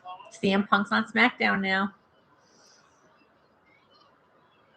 Wouldn't that be something? Somebody has to join Paige to help her out against these two. That's what I'm hoping for. All right, Javon. Xfinity Dream Matchup. Legend versus Superstar. Who you got? I gotta go all within. I'm going with the dead man. This is a dream matchup. You ready? Let's get to it. Can you imagine the Hell in a Cell match that these two would actually put on? Legendary. Legendary. Yeah, this one might be a classic. Play the matchups you've always dreamt of with Xfinity. Xfinity. Imagine that. Ladies and gentlemen, they're watching SummerSlam all over. Xfinity. Imagine that. Ladies and gentlemen, they're watching SummerSlam all over the world, including in Hamburg, Germany tonight, Dublin, Ireland. Imagine what that party must be like. New Guinness is getting sank right there in Dublin. Mexico City, Mexico, enjoying SummerSlam. How about down under in Australia? Melbourne is partying tonight. And in South America, Colombia, enjoying SummerSlam. This September, the biggest spectacle in Lucha Libre transforms into an unforgettable two-night event. This is Triple A. Due to overwhelming demand, Night One live at the MGM Grand Garden Arena in Las Vegas. This is Lucha Libre. Night 2 is live at the Arena CDMX in Mexico City. WrestleMania on September 11th and September 13th. Tickets on sale on August 4. Triple A Night One will not take place at MGM Grand Garden Arena in Las Vegas. Pre-sale start Monday, August 30, 10 a.m. Pacific Time. Tickets go on sale to the general public Tuesday, August 4th at 10 a.m. Pacific Time via Access.com. All AAA and Elixir buyers will be contacted for the new seats at MGM Grand Garden. Mark Arena. Don't miss night one of this historic two-night event live in Las Vegas. Cody Rhodes on your left, the WWE Champion CM Punk on your right. They meet for the undisputed WWE title live next. All right. Baby.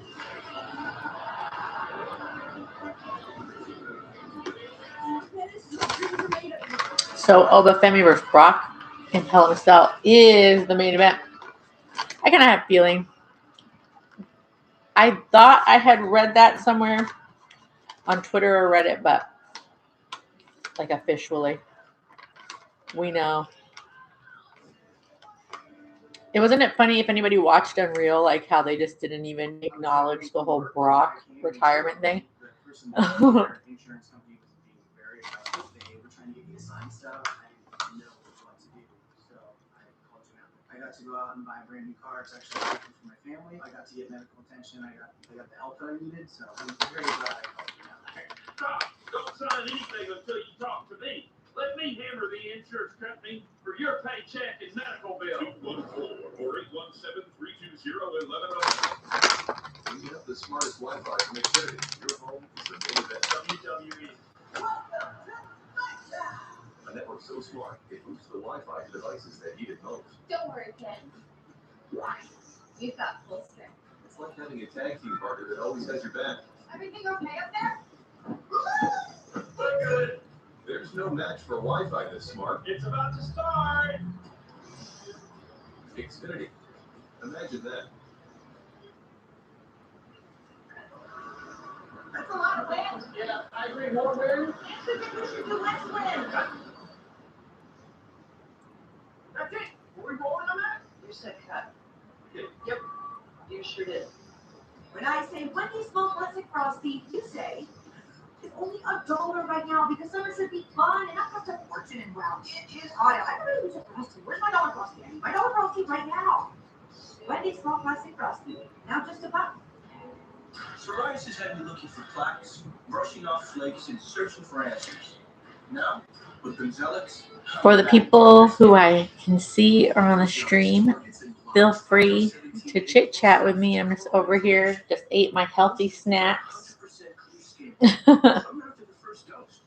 Serious side effects like suicidal thoughts and behavior, infections and low ability to fight them, liver problems, and inflammatory bowel disease occur. Tell your doctor if these happen or worsen, or fevers, chills, muscle aches, or cough occur, or you've had a vaccine or plan to. Before starting, get checked for infections, tuberculosis, and liver problems. Start to stay on back to clear skin with Gonzalez. Ask your dermatologist about Gonzalez, also approved for psoriatic arthritis and HS. For everybody in the stream, I'm just going to put my ranch in the refrigerator. I will be back very quickly.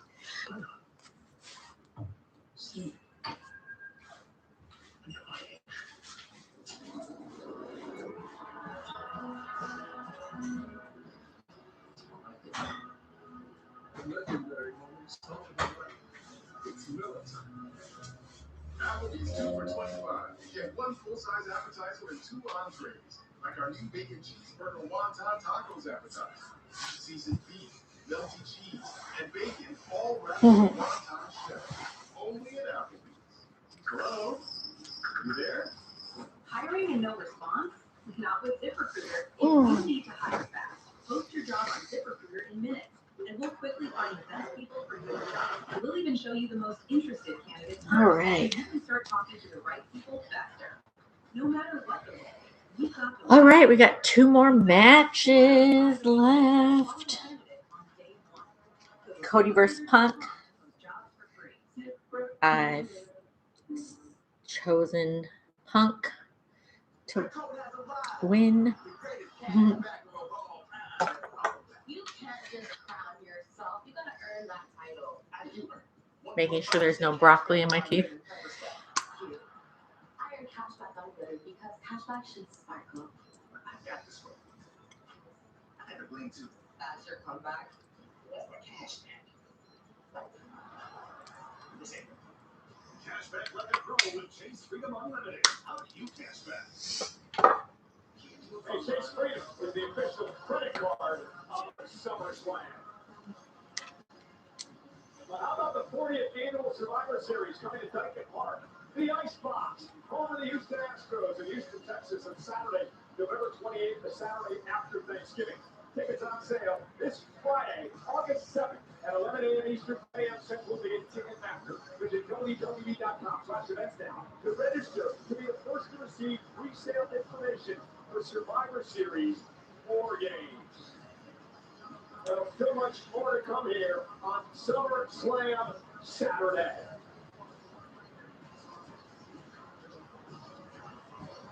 And SummerSlam is presented by Gears of War eBay. Pre-order, get open beta early access starting Welcome to the stream. Wingstop. Made to order. I don't even know. Delivered to your door at Wingstop. Chowlig, And by Chase Freedom, the official credit card Wheeled. of SummerSlam. That's all you're getting. I don't know what it says. Nope.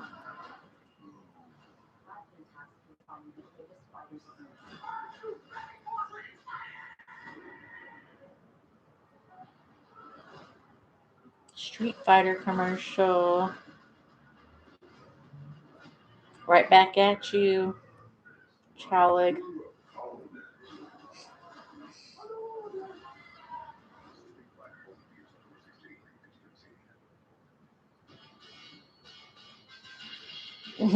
This is fun.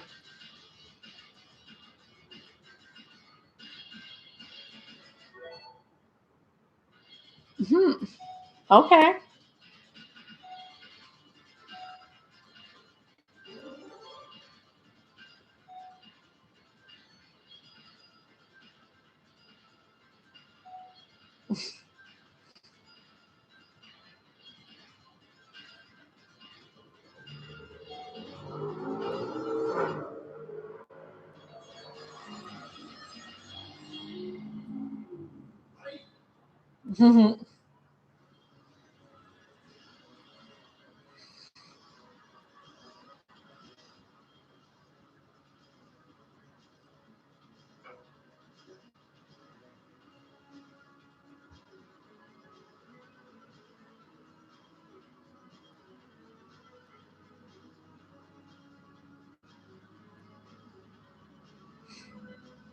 His little helmet's got the Guile flat top.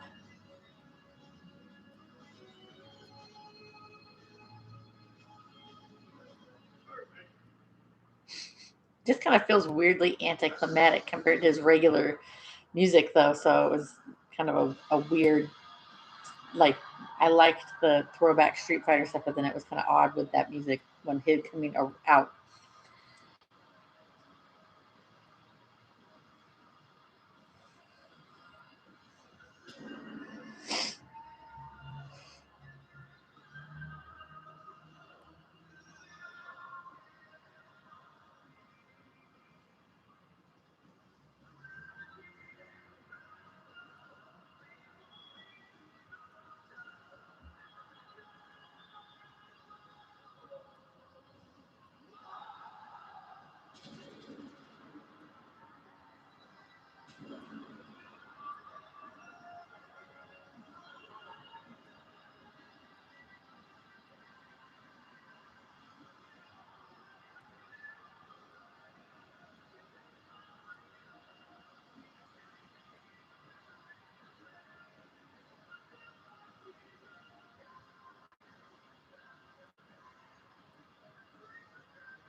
Cody drawing inspiration from the character he'll play in Street Fighter.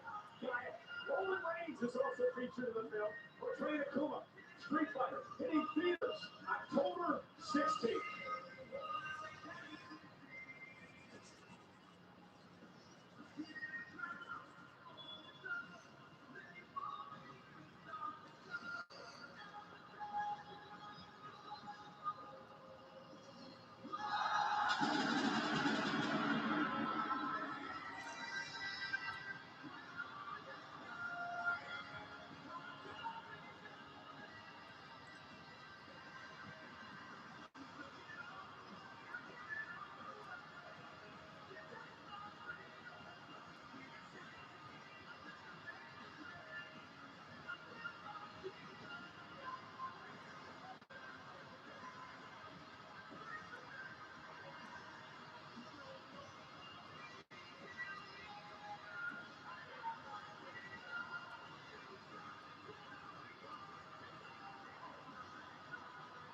This October, don't miss the world's best fighters as they take you away in one of the most anticipated movies of the year.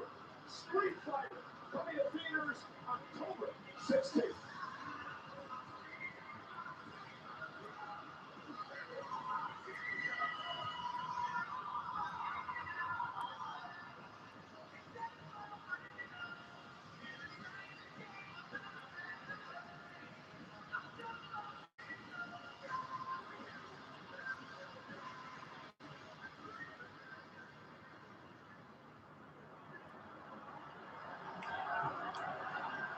All right, everybody's gonna pop.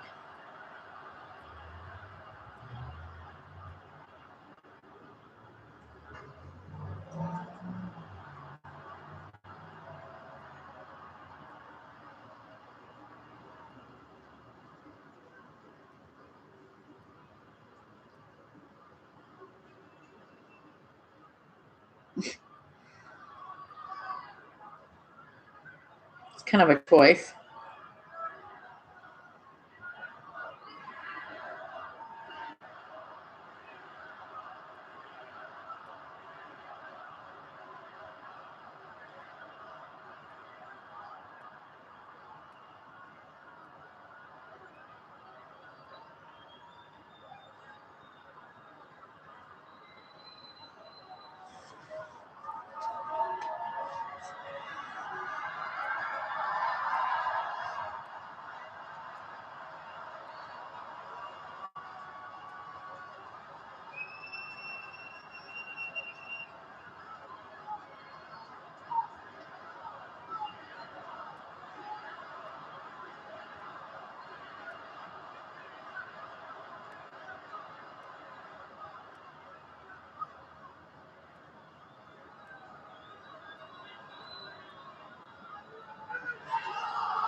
The audio was kind of weird there for a second. I almost thought they were playing a different song for him.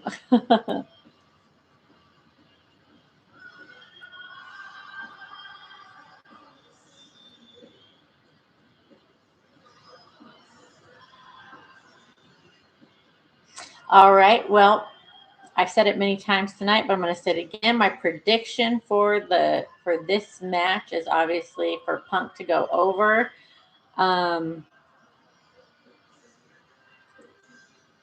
I'm 2 for 2 in predictions. No, wait, no. 2 for 4. That's how you say it.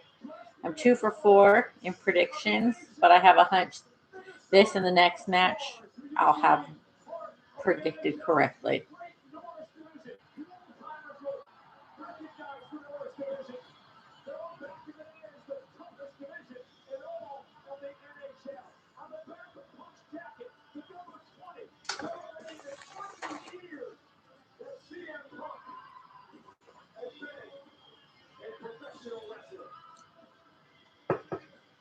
Specifically here in WWE.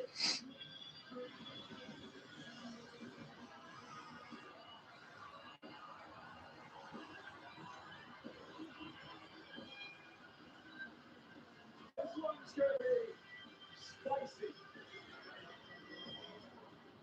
Spicy, huh?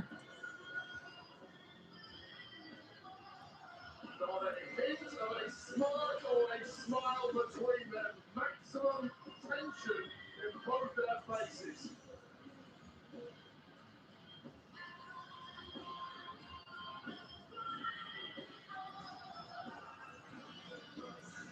Let's go back to our ring announcer, the great Alicia Taylor.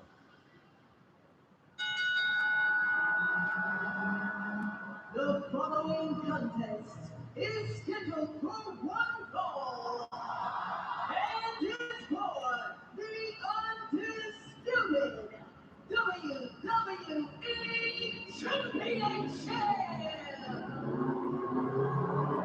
Introducing first, the challenger from Atlanta, Georgia, weighing in at 222 pounds, the American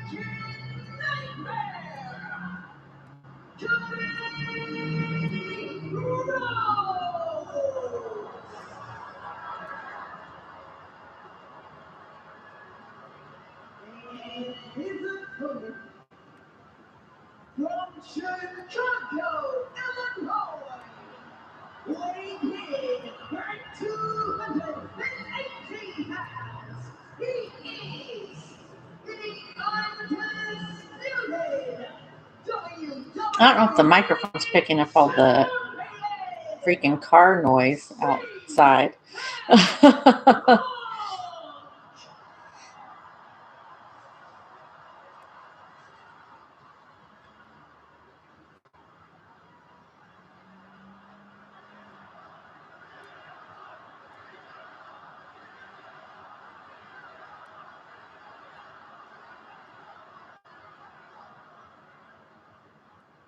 Senior official Charles Robinson will work this matchup tonight. Little Nate. Charles Robinson's Little Nate. Anybody remembers that from WCW? Championship. Careers in parallel one another in many ways. He's been very close friends already. Last couple of years way, but it is a really turned sour over the battle for this championship. Cody Rhodes said, I need to beat you. I need to win the championship tonight. Yeah, friendship. It's not going to happen, Cody. Friendship has rarely won in this industry, and once again, championship has taken precedence between these two. These two have done one-on-one and singles matches in their career, but this is by far the one with the biggest, the one with the highest of stakes. Their first one-on-one match in 18 years. Punk and Rhodes here tonight. Yeah, neither man resembles who they were back then 18 years ago. Both have gone on such arduous journeys and changed so much physically, professionally, mentally. We've got no data on what happens when these two collide, but this is why we watch Nicole, for these moments. Two of the absolute best going down. And Rhodes is Punk now exchanging chops in the early going of this matchup. Let's go and see if Punk can keep the title tonight, Wade. I knew you were going to ask me this. I've been trying to come up with an answer all day. I don't have one. Both of these two are so evenly matched. Physically, competitively, the best I've got is this.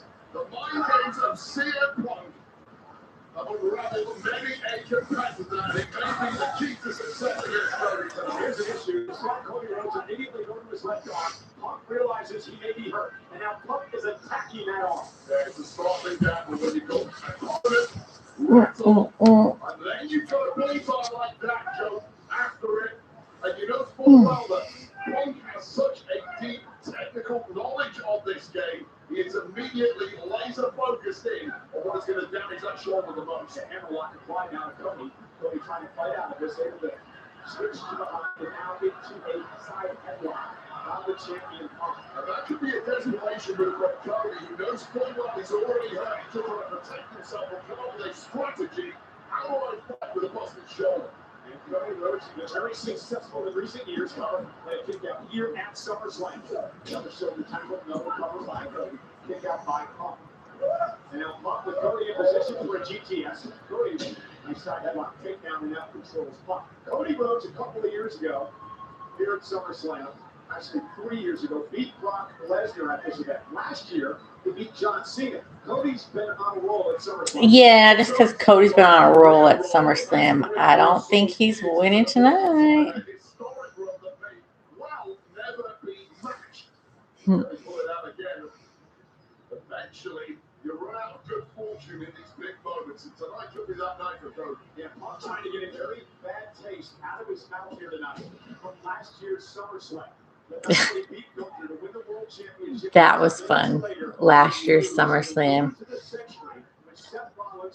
when Seth cashed in on him on CM Punk. That was just a fun moment. And you can see how tense this start has been for both men. No one's taken the big swing quite yet. It's a feeling out moment, knowing full well that one mistake will give your opponent such an advantage, and when the margins are so small between these two, that could be the killer. Back twice in his career, Punk was cashed in here at SummerSlam. And now, it's just the pace that, as you mentioned, you expected to start this way. 100%. Like everyone wants to get our all guns plays and hit their biggest moves right from the off. You just cannot do that against an opponent that's dangerous. As Cody or as Punk, you have to play careful. Punk won the championship in early July. Surprise entrant against Sami Zayn and Monday Night Raw in Punk's hometown of Chicago. Sparkles from my sign. As the sun's shifting, the sparkles keep shifting on my face. All right. I see people are watching, so who do you got? I know that me and Zane got CM Punk. Anybody got Cody? Who do y'all got for this one?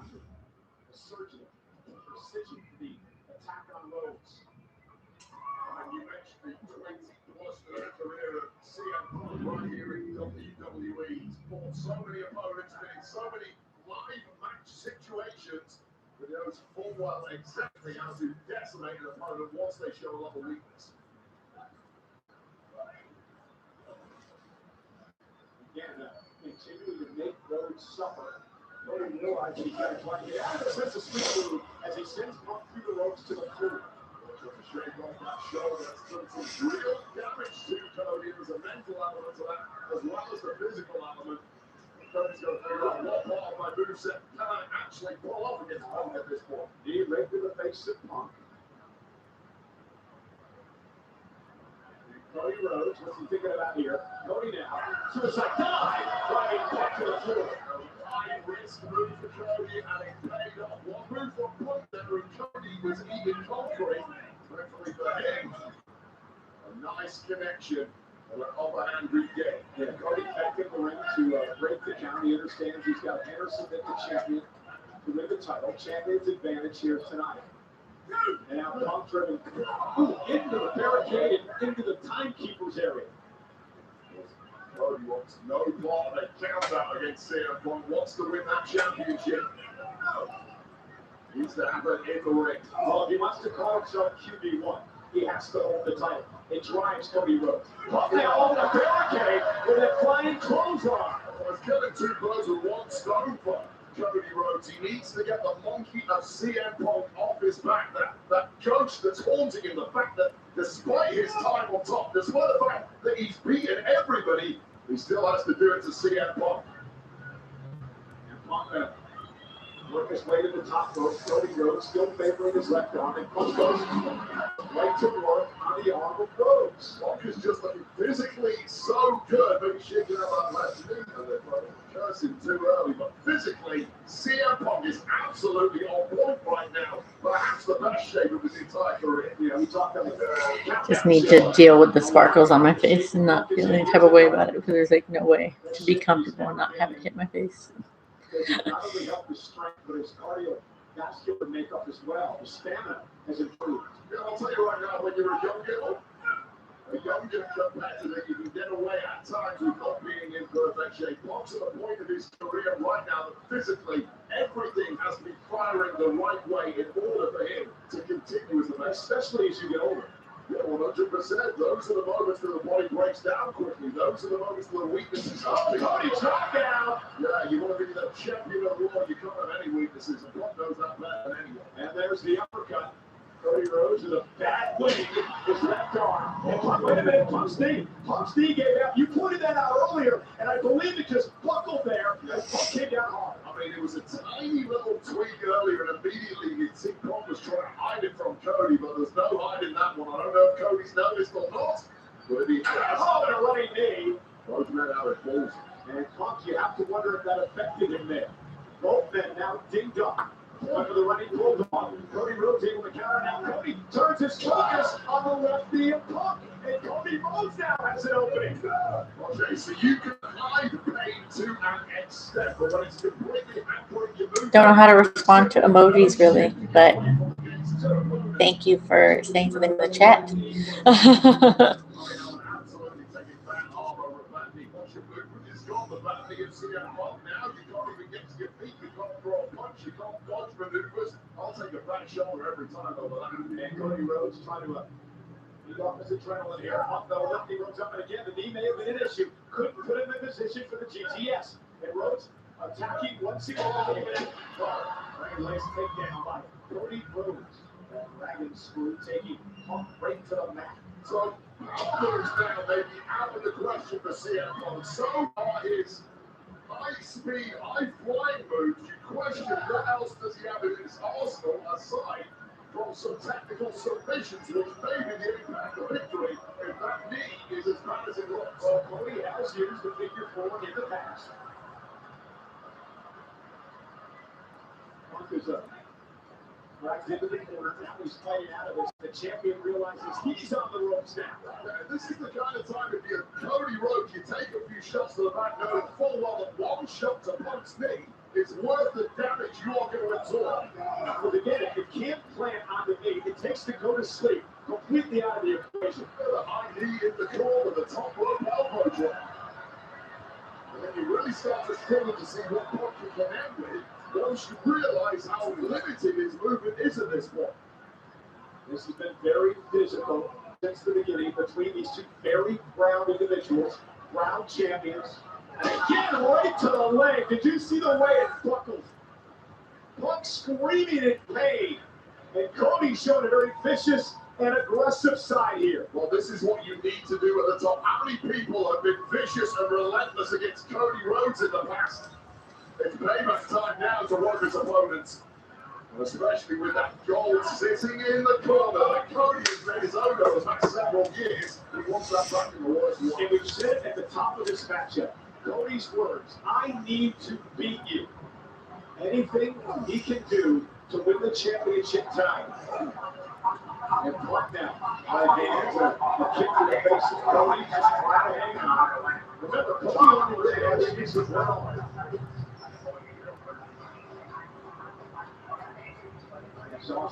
If we sit in that Punk with Cody up for the go to sleep, but Cody elbows to the face. It was a slow lift thanks to that knee and that low. Oh, nice! Well, I did not see that coming there. That was Punk perhaps attempting a drop kick there. And one leg up, the other leg not cooperating. Rhodes is going for the disaster kick and Punk intercepted. Take another look at that. It was a unique retort from CM Punk. Just as Cody goes into the kill there, you're right. It was like a flashback. Oh, the way Punk is feeling this now. Yeah, there's the bulldog to Rhodes. And now Punk back to his feet. Battling Rhodes on one leg at this point. And power slam to Rhodes. Crowd was trying. They were like, let's go Cody, CM Punk, but they lasted about like one chant. You talked about this. The injured knee perhaps taking the elbow out of play. And Punk, he took a long time trying to make it to the top rope. Yeah, that was 2 or 3 times as long as CM Punk normally takes climbing those ropes. Hence why Cody's able to bounce off so quickly and get back on the attack. Now Cody, top rope, trying to lift the champion up. Critical moment perhaps in this match. Body shot by Punk. Both men physically hampered, and both men stood in a perilous position here. Somebody's getting an ugly landing, and it looks like fortune has favored CM Punk. How much does Punk have left? The undisputed WWE champion, looking to regroup, bad leg at all. The fine part is done, but the execution from up here could be the moment. Trying to plant his injured left leg, top rope now, full Punk, elbow to the chest, cover to the pain, and a kick out by Cody.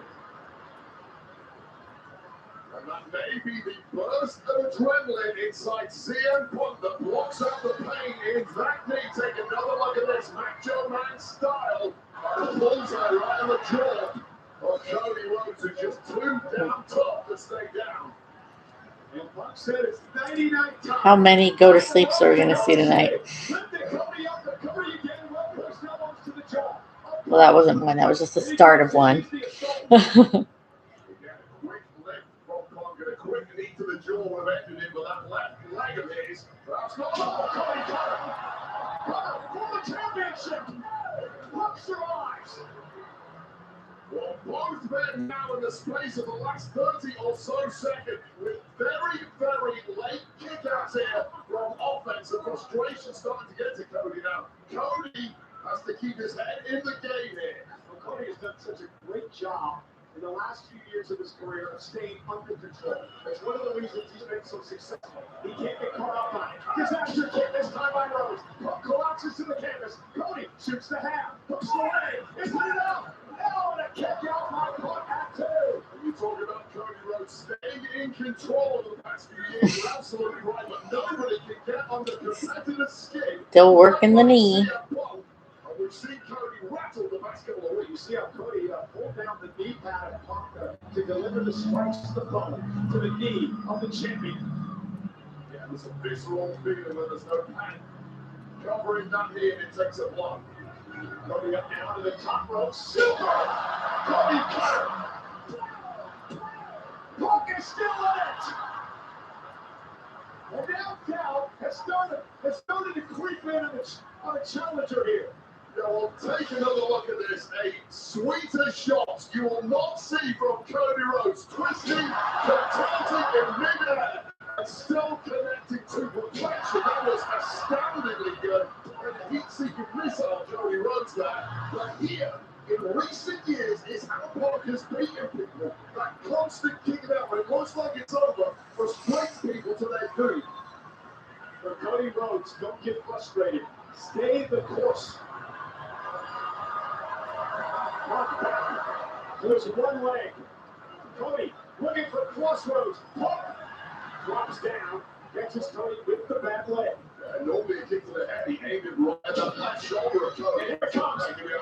Looking for a figure 4. Punk drives Cody into the corner. Punk now from behind. Scoops Cody up. Shoulders down. Near fall. Cody fights through. Punk now with Cody up on his shoulders. Still. Yeah. Oh. Figure 4 on the poor knee of CM Punk. CM Punk has not got a go to sleep in yet. That's how he'll win.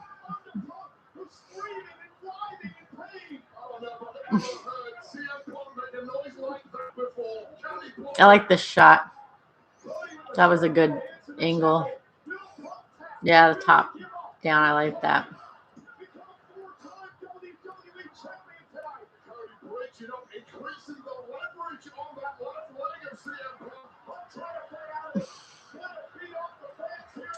You can do it, Punk. There we go.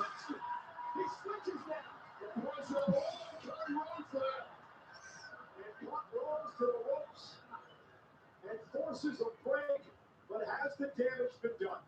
Punk surviving there, but able to flip onto his belly. I mean, that was a long time, and a master of the figure 4 leg lock, Cody Rhodes, applying maximum pressure on Punk. But how stubborn, how bloody-minded is CM Punk? And Cody's going for it again. Yeah, Cody Rhodes understands he's got to move the champion here. Oh, my Punk up. Punk. Look at the anchor device. Anchor device now. Punk did. Punk's bread and butter. It's the missing move. CM Punk with the anaconda. Well, we know that this match is not going to end from a tap out. We know that. Yeah, Cody needs to make it to the ropes to force a break, and he does. And Punk's going to find count to break here. Now, if Punk had a little more in the tank there, he could have dragged Cody to the middle of the ring before applying the anaconda device. And even a kick from Punk is registering all the way up his body. Even a kick from Punk is registering all the way up his body. Dream.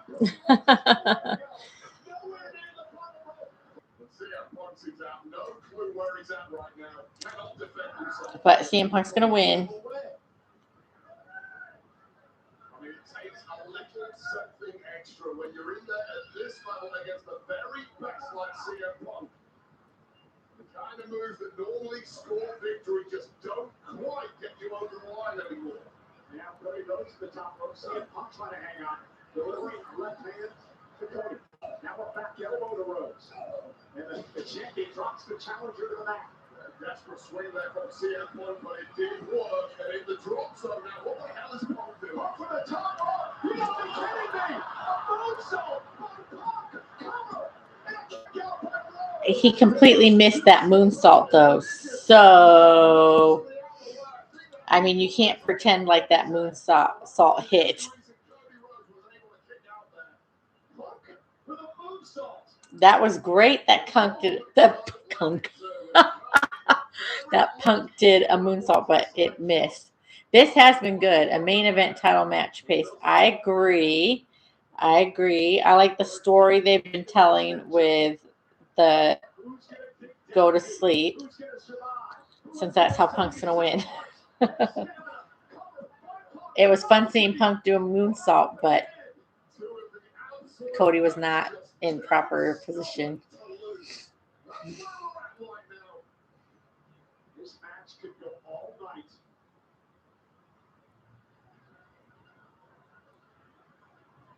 There's a classic battle between two gladiators. Get first backhand by Punk. Punk in the base, Cody able to land on his feet. Punk caught him with an axe handle to the face. Now Punk again with Cody. Right shoulders. He did it. All right. He did it. But he's not. And he's also in reach of those ropes.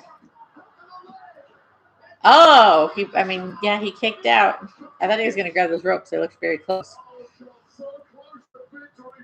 I thought once he landed a GTS, that would be it. But nope. He took a long time to get that pin going. I get it, the knee, but you know.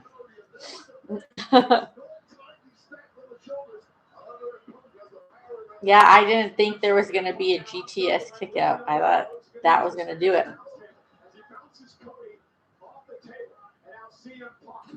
You see the look in his eyes, the aggressiveness and the viciousness of the champion. Rhodes is now stunned. And CM Punk now, the Riddle Punk, the Spanish announce table. And Punk now, up on the table.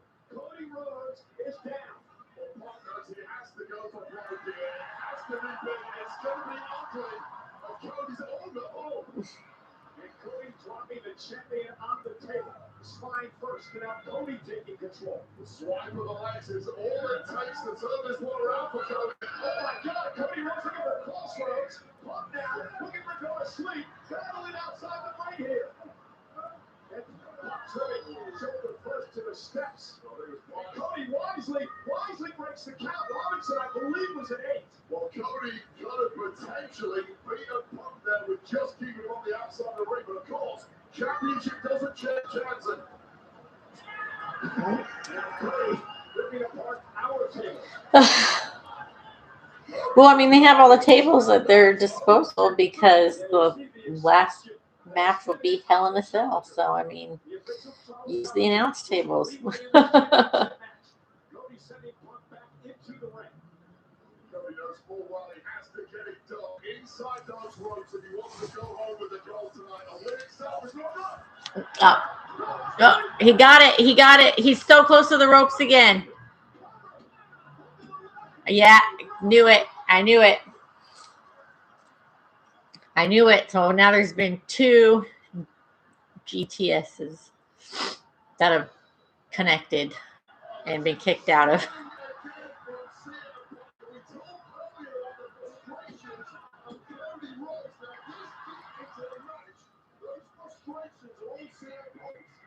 And again, they stood outside the ring, just feet away from us. Cody Rhodes looking up at me, Robinson over almost like a blank look in his eyes as he collapses to the floor in front of me.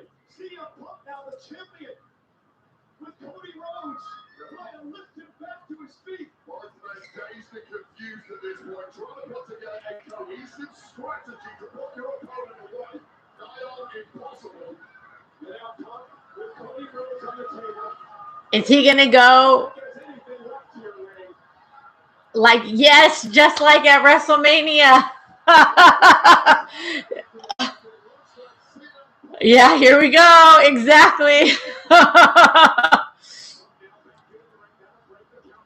All right.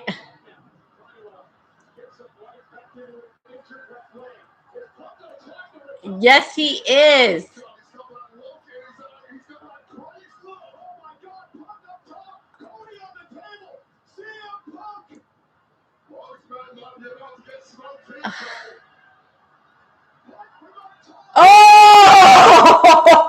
Oh!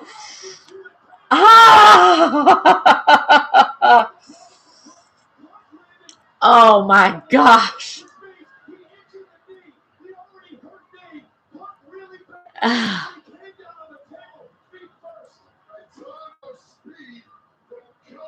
Wow.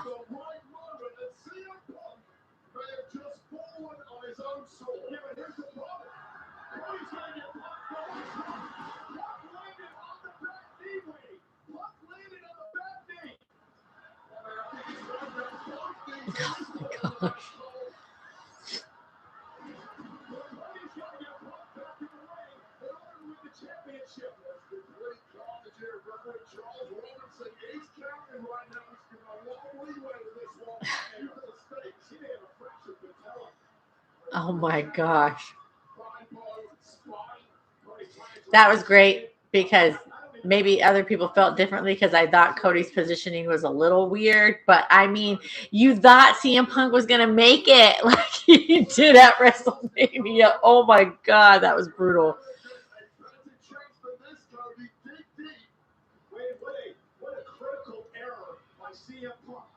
Oh my gosh. I wonder if my prediction's going to be wrong after this. Wow.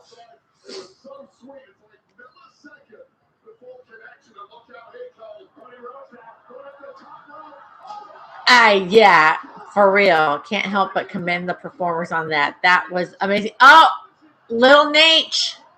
He got Little Nate. Oh, but the ref is out. The ref is out. You see Chris Van Vliet. Get up, get up.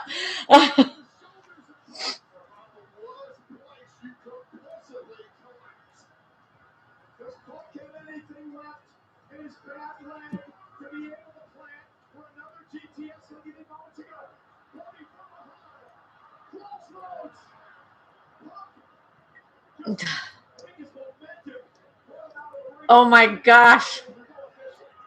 No ref. Randy Orton. Oh, okay.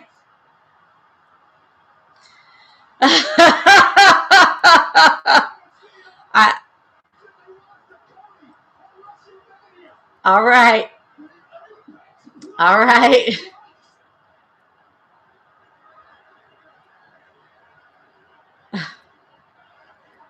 Wow.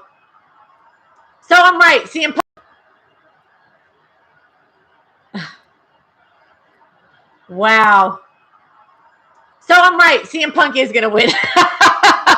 CM Punk is going to win. Thanks, Randy. We just need Little Nature. Little Nature getting up.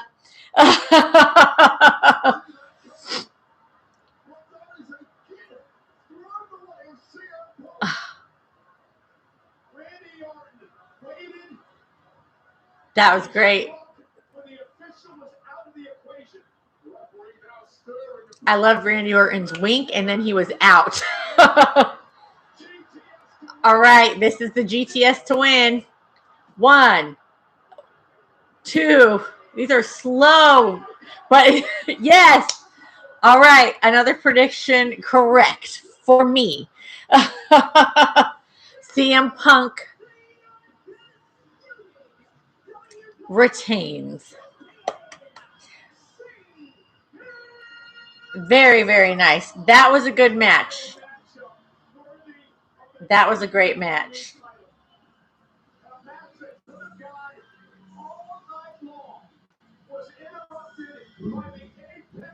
It turned up at the right time, and then it stayed interesting, but then it didn't go too long after that. So that was good. That was really good. So that was great. That was fun.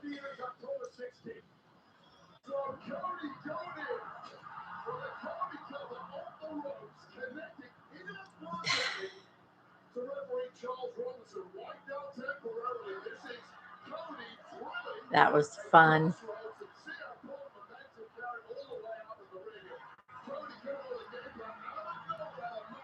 Yeah.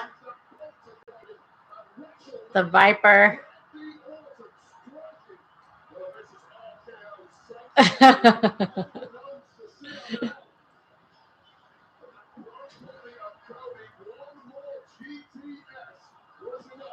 I mean, this was like such a slow count. I mean, obviously, storytelling wise, Little Nate was injured, but I mean, that was that end. That was good. That was good. That was good. Seems like I've got quite a few of you in the stream. I'm going to need to take a quick bathroom break before the main event because I don't want to miss a second of Obafemi. So I am going to be right back, but I'm going to mute the stream. I'll be right back. Where is this?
I'm back.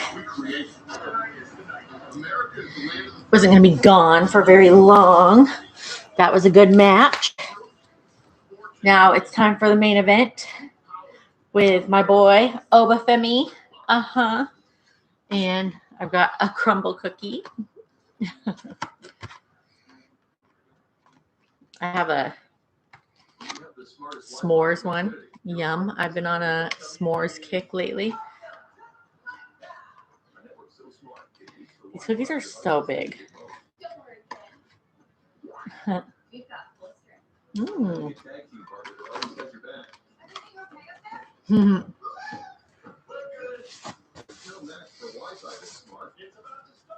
almost main event time. That cookie is good. I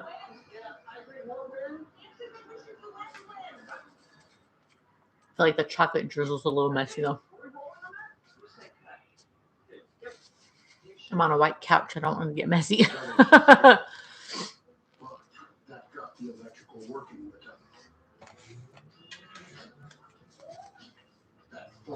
just can't stand commercials. Can't wait for the main. Hope Oba wins.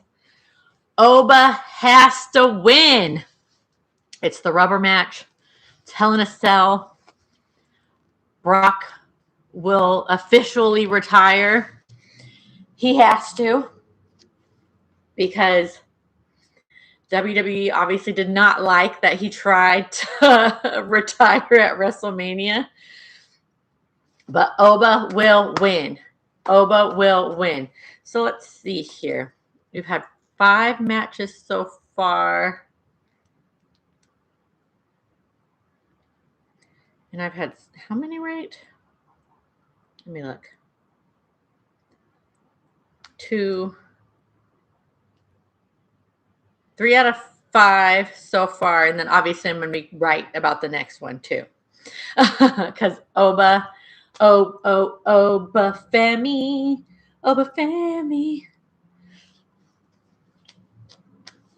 Just got to sit through all these commercials.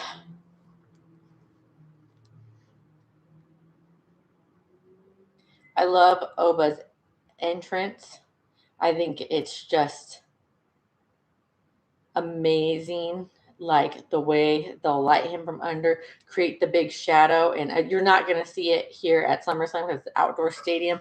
But then, it's like his shadow will be the size of the whole arena. It's really cool. With the exception of the fact that they didn't let Oba just retire Brock at WrestleMania, because that wasn't the plan, I guess. Yeah, I don't know. I think that they've still done a fairly good job with Oba Femi, with the exception of that little hiccup.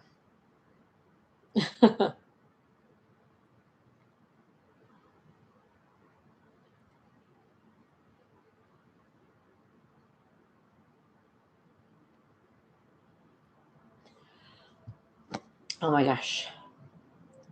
Finally. We'll get some eye candy.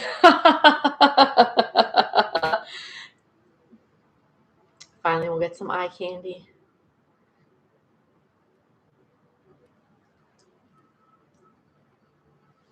I'm not looking forward to Saudi Mania. I'm a broken record. I love to say the same thing over and over again, but I'm just going to say this to y'all. I really hope Tony Khan and AEW does something really big here in the States during that to mobilize the wrestling fans. This plan of doing NXT Stand and Deliver and having AAA and stuff that same weekend that's not it, y'all.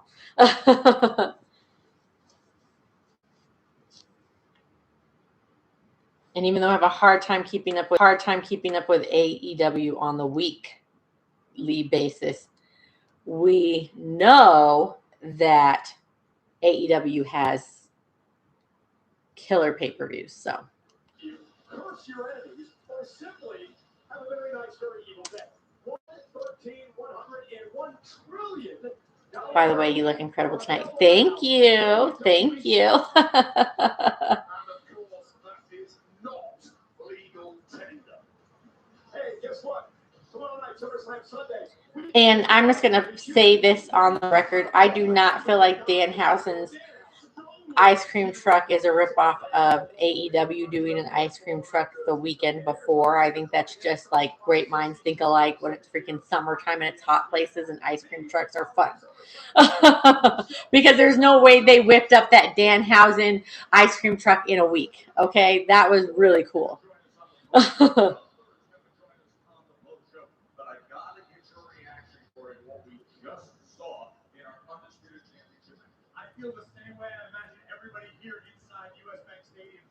Tomorrow for the live stream, I'm either going to debut a new design for Lone Star QOS, or I'm going to wear a shirt that's wrestling inspired. We'll see which one it is.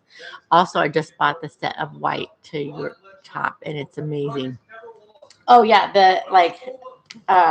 this, like there's the white with the bottoms. Yeah, so these are, I have this top with the white bottoms, and then these are black leggings from QO Spring that comes with the black top, and then as you all know, I have every color. I've got the tan, I've got the baby pink, I've got the hot pink. I really wish they would do more colors of these because the material is just so nice, and it's really flattering. And this is kind of a silky material, so it wouldn't dye, but I would buy them and dye them if it would take to dye well, but I don't think it would. And again, for anybody who missed me say this earlier, a couple things. One, from watching Unreal, you know that they were not planning for Brock to retire because of the fact that they didn't talk about that at all whatsoever. And then secondly, for anybody watching, in case if there is a delay in action, don't speak about like a finish or anything unless if you've heard me react to it, because I don't. Last time when I was watching WrestleMania, there was kind of a big delay, and so I would hate to have it spoiled on the stream. But yeah.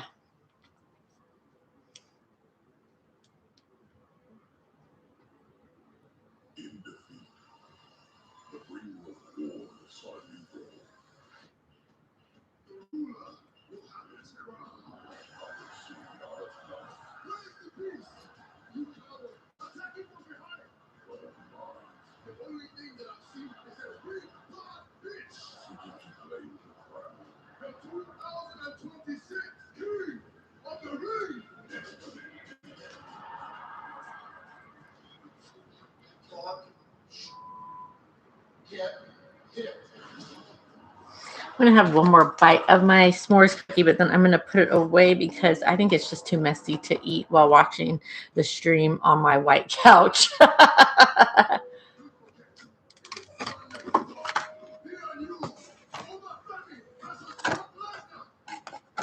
There's only one type of mess that's allowed to be made on this couch, and it's not from a crumble cookie.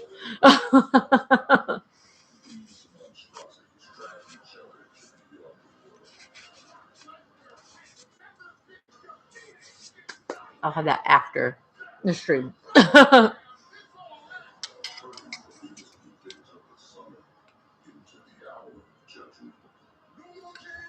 Oh, Bafemi.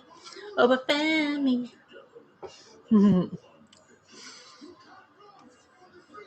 So I know the main event has not started officially yet, but for everybody who is on the stream right now, I know there's more of you on than who are talking. Are you joining me tomorrow night for SummerSlam Night 2? Because I will be here. Like I said, I'm either going to debut a new design for Lone Star QOS, or I'll wear a shirt of mine that's inspired by wrestling. So it'll be fun either way. Tomorrow night should be really fun. I feel like there's some, I mean, as we know, it's going to be Roman versus Rollins. I saw a meme today about, I remember when Roman had his real teeth, and there was nothing wrong with his real teeth. I mean, they were like kind of like seemed filed down or short or something, but there was nothing wrong with them.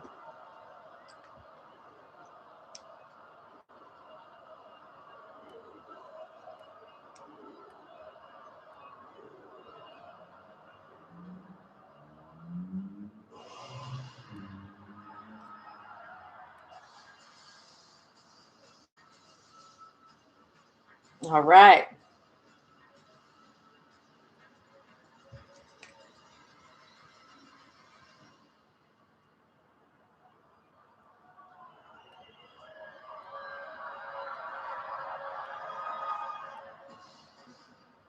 Oh, Bafemi. He just does it to me.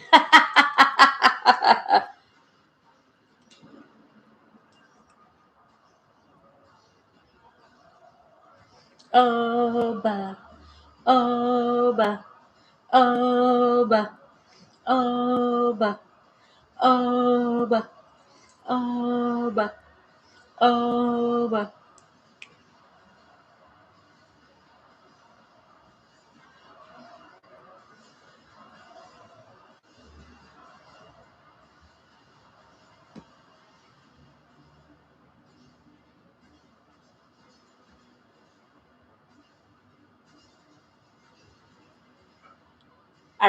So they have about 20 minutes till the top of the hour. You know, wrestling stays pretty on time. That seems like that's probably going to be about as much time as they spent on this match because of the fact that it's not going to be a long match between these two.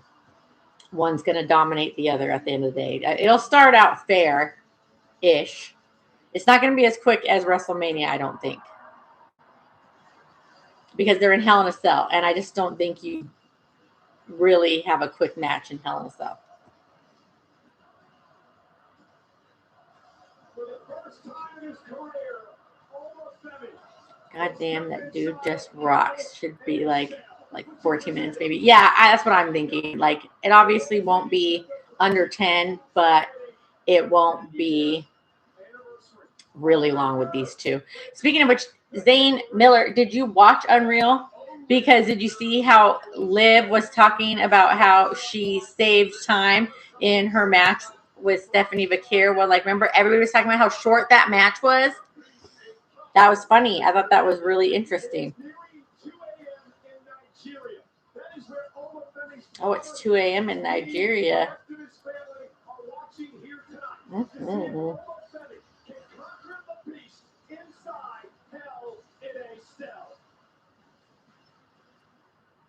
Maybe that's what tonight's problem has been. There has just not been enough Black Kings on my TV.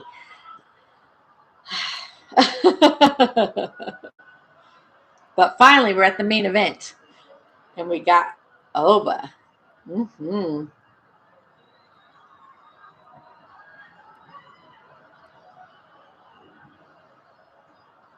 Oh, I love a documentary. So even though Unreal is very shaded to tell whatever they want people to think the way it goes, like I said, they totally didn't talk about Brock's retirement.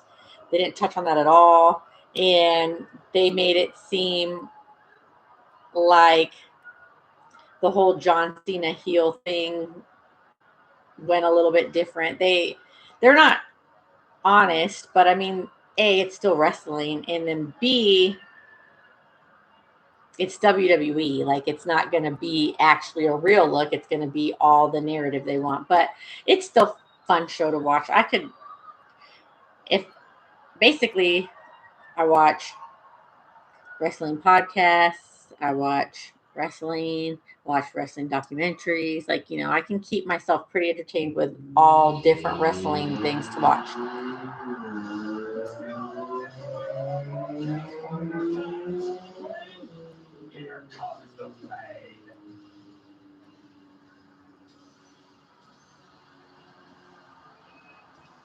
I get it that this is Brock's hometown and this is where they want him to retire, but you wonder if it's just going to be like, okay, that's it, that's the end, because he kind of had his little retirement moment and then it didn't actually be a retirement. So maybe it'll just be like, that's the end, he's just going to disappear. I know. It's great to have a Taz reference, especially since he's with AEW.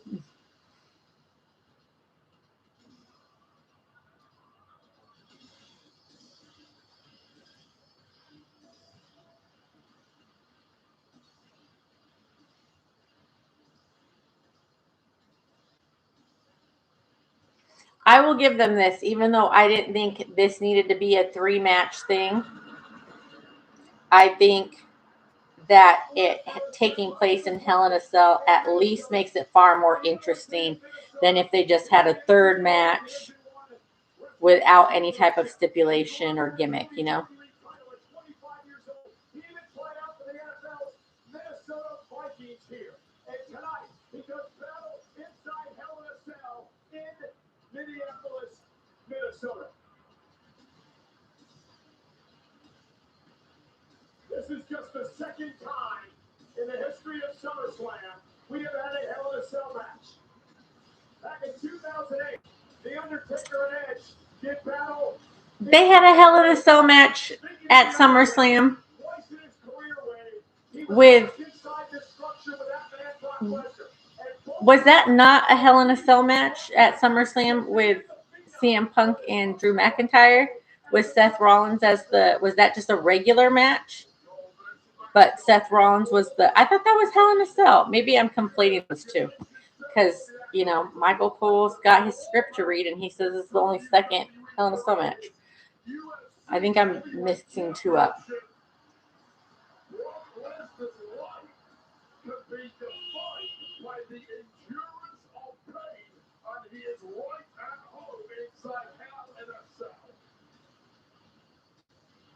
Disqualifications don't count out. You win via pinfall or submission.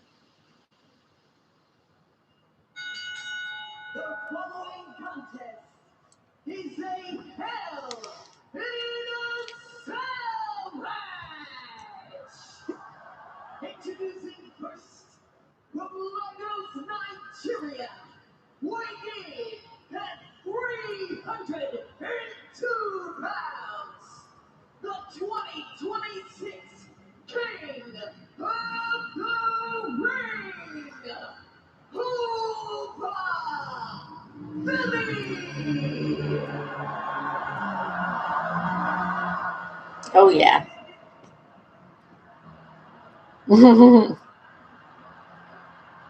Well, they got those tables put back together nicely during the break.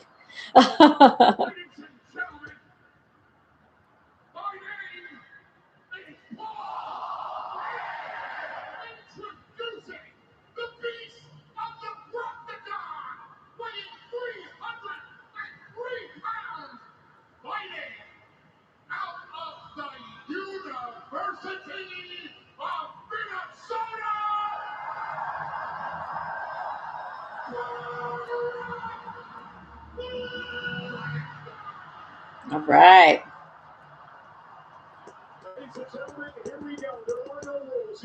No rules. You can use the Hell in a Cell as a weapon. Again, for the first time in his career, Obafemi will be locked inside. Oh yeah. Structure. We talked about pressure. I saw a thing on Reddit where the thing said that the Cody Punk match was being advertised as like a street fight, like on the seats. I wonder if somebody just like edited the picture from like the John Cena one and it just was engagement farming.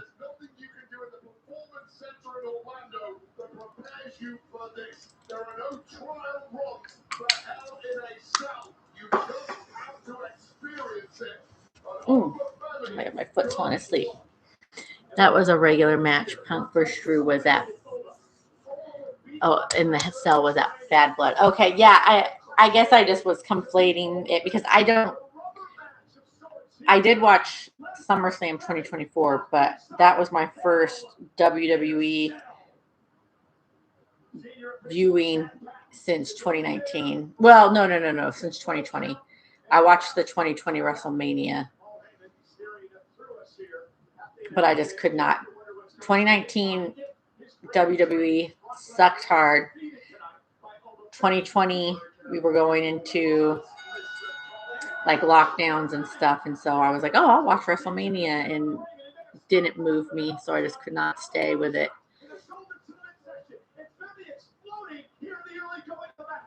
Just two juggernauts collided right from the offense. One of these two shortly is going to find out they're not quite as unstoppable as they thought they were. It took a 7.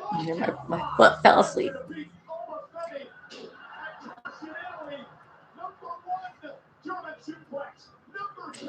There's no way this is going to be a suplex city. That's just this. No. Oba ain't gonna take it. Yeah. Wouldn't it be hilarious if Brock Lesnar did a moonsault and made it in this match? Do you think he can still do a moonsault?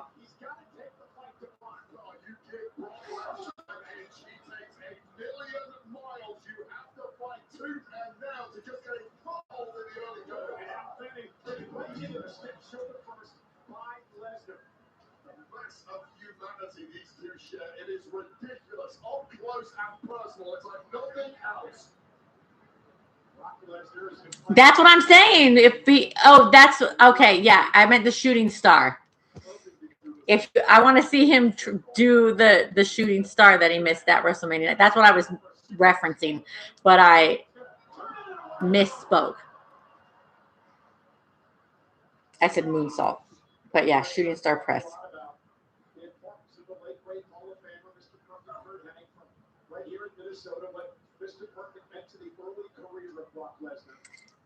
I'm in awe of Oba Femi, so if I misspeak, just understand.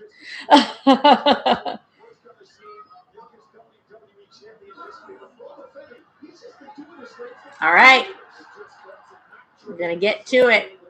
Get that table. The question is it a Slim Jim table? Looking gorgeous as usual. Thank you, Chill Fox 420.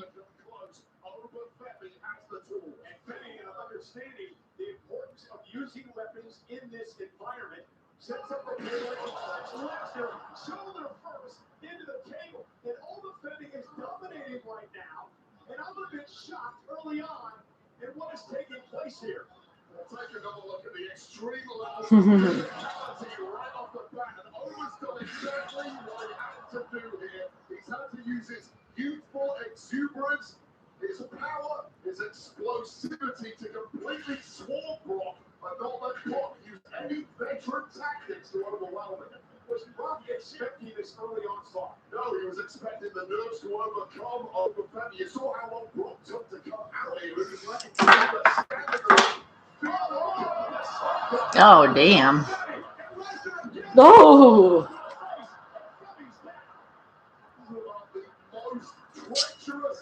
Oof.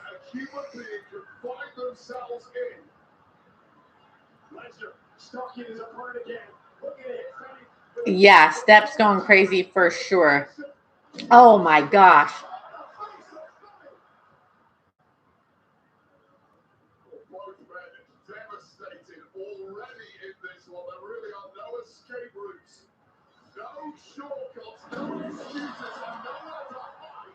When a flying steel steps come directly in your forehead. Now Lesnar will deliver the fourth German suplex of this match. You might notice, and I'm sure we get a shot on the right side of Lesnar, but the welts in it have begun to form on Lesnar. The steps in the table. He definitely's got some stuff going on in his arm. The welts on the skin are a tell, but the real damage is deeper beneath the surface. The internal damage to the muscles, the internal organs, the skeletal frame. Oh my gosh. It's not going to get any easier. A fifth German suplex, and after each one, Oba Femi finding in a bit more pain. A true test for the ruler, the king of the ring tonight. Lesnar now focusing on the back of Femi. That steel chair echoing through the stadium. Is that like a Wingstop chair? Because you know how the joke's like Slim Jim. Yeah, that's like a Wingstop chair. They got to find their ways to get the advertising in, don't they? Lesnar was so shocked at the loss to WrestleMania, we thought he had called it a career. Only to return. He beat Femi and Clash in Italy. And now Brock looking to beat Oba in a matchup that he's made his own, hell in a cell. Yeah, it is. Yeah, Wingstop chair. So Oba Femi is going to learn a lot about himself right now, just as we are all learning about Oba Femi every time he's on TV. Oba has never been in a position to have to endure this level of pain. We don't know how he's going to react. He doesn't know how he's going to react. But we do know how Brock reacts in that cell, and it's better than anyone else in history, and he's showing us that now. And now it's Yeah. All the chairs are Wingstop chairs. Cute.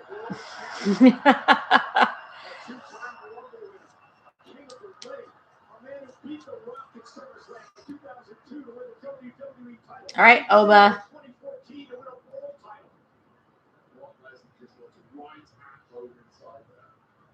Lesnar now with Femi up on his shoulders, and Brock looking for his Brooklyn at 5.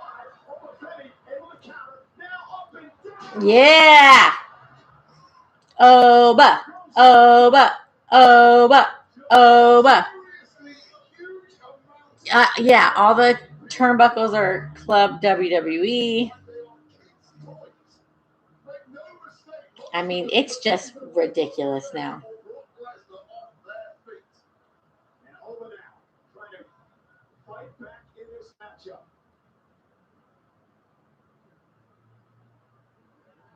Femi to his feet. Brock to his feet as well. Oh, Femi meets him with a body shot. And another one by Femi. That was a wild swing by Brock, and it was easily blocked by Over. And Brock may be hurt in a big way here. His insurance might be damaged. And over Femi now. Uppercut after uppercut. And Femi lifted up his feet by Lesnar. Lesnar picked him out of the air. Femi realizes he's in trouble. Brock could not get off the F5. And now Femi. Yeah. The power of Femi. Oh, yeah. Here we go. Here we go. It is absolutely absurd to see human beings with this level of strength. Femi now, lifting Brock Lesnar up onto his shoulders. Femi's down in the position. Oh. Femi for the win. The cover. Brock kicked out.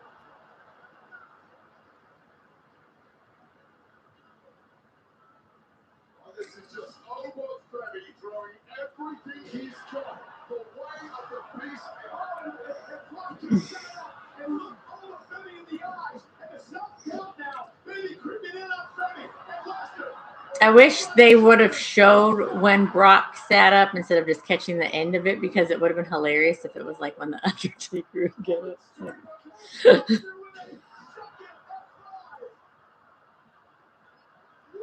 hell is going on? The Beast with Over up again. And Brock with a third F5. Cover by Lesnar. Over somehow got the shoulder up, and now down Femi creeping in line of the Beast. Well, at this point in the match, a kick out and laughter after a full front brace, and then a kick out after 3 F5s. Both men's psyches are completely shattered, and all bets are off. I want to see a bit more of the cell being used, like maybe some throwing people against the chains. But, you know, I don't think this is going to be like Shawn Michaels in the cell, you know, with these big guys. Ridiculous amounts of violence were not enough to finish the job. What do? You turn up the dial even further. Brock Lesnar knows that better than anyone. Yeah, it really didn't need to be a hell in a cell, except for the fact that I guess you could say Heyman couldn't interfere or something. You know what I mean?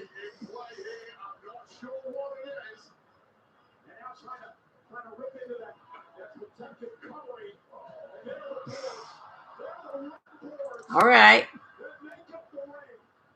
Lesnar is exposing the boards, ripping off that protective covering.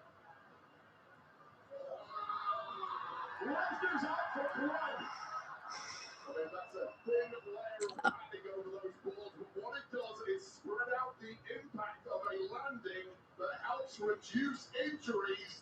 That's gone, that's out the way, and this is a targeted attack by Brock Lesnar. And Brock looking to use the exposed boards. Oh my goodness! Oh, what? Wow. Yeah. He was, dude, did the Undertaker face. I mean, of course, Oba kicked out, but like, wow.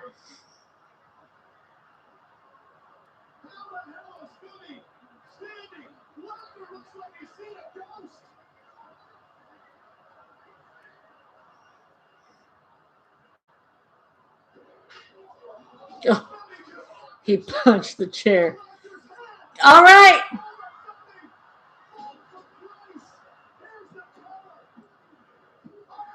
Oba wins. We knew it. We knew it.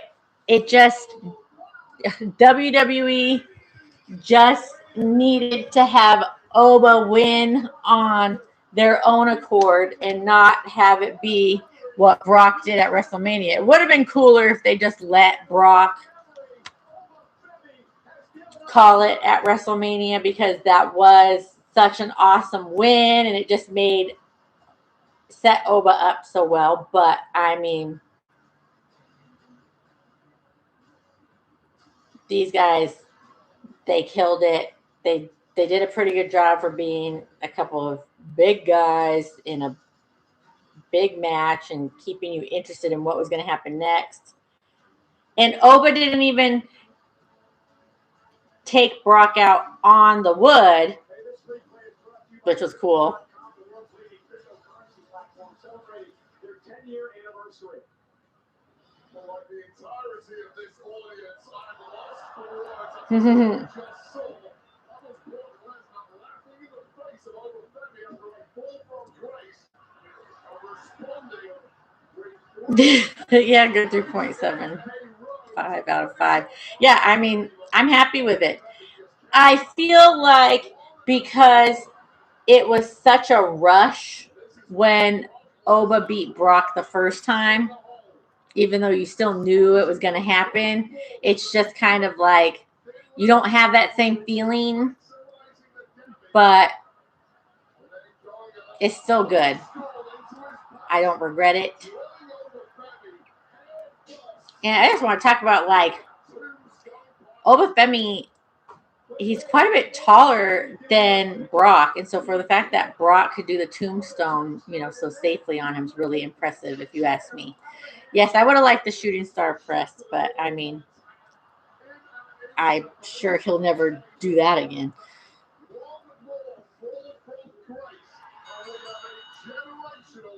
Yeah. Yeah, generational changing of the guard. An amazing performance. Oba, Oba, Oba, Oba. Yeah.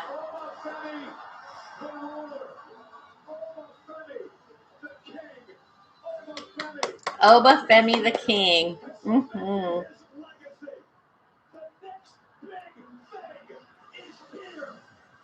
Yes. Well, that is a high note to end on. So let's see here. There was 6 matches. Oh, Brock's coming to finally retire.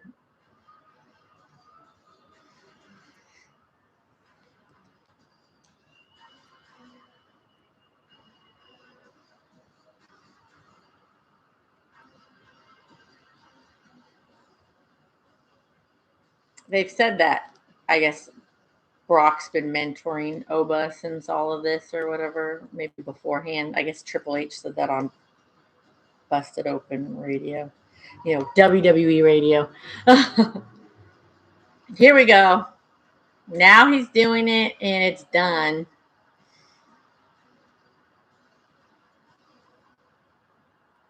Oh, I just kind of wish they would have let Brock retire on Brock's terms, even though, I mean, like, people don't like Brock. I never really liked Brock in you know, he was in the like named in the lawsuit, and just you know, people's personal lives, none of my business. But it's just kind of like he retired in that moment because he felt moved, and it's like then they kind of strung it out a little bit.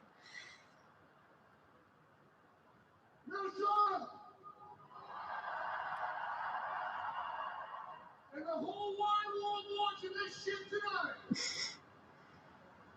Come here, Oma. Now here's the future of WWE. Come here, Oma. Mm-hmm. Congratulations.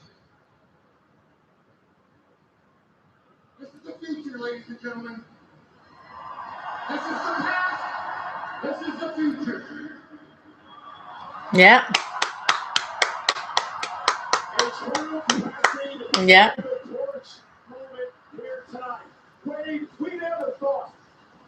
I still think the previous changing of the guard at WrestleMania was a little bit more meaningful and interesting, but you know, whatever, it is what it is. All right, everybody. Well, wow, that didn't seem scripted at all. Yeah, I don't think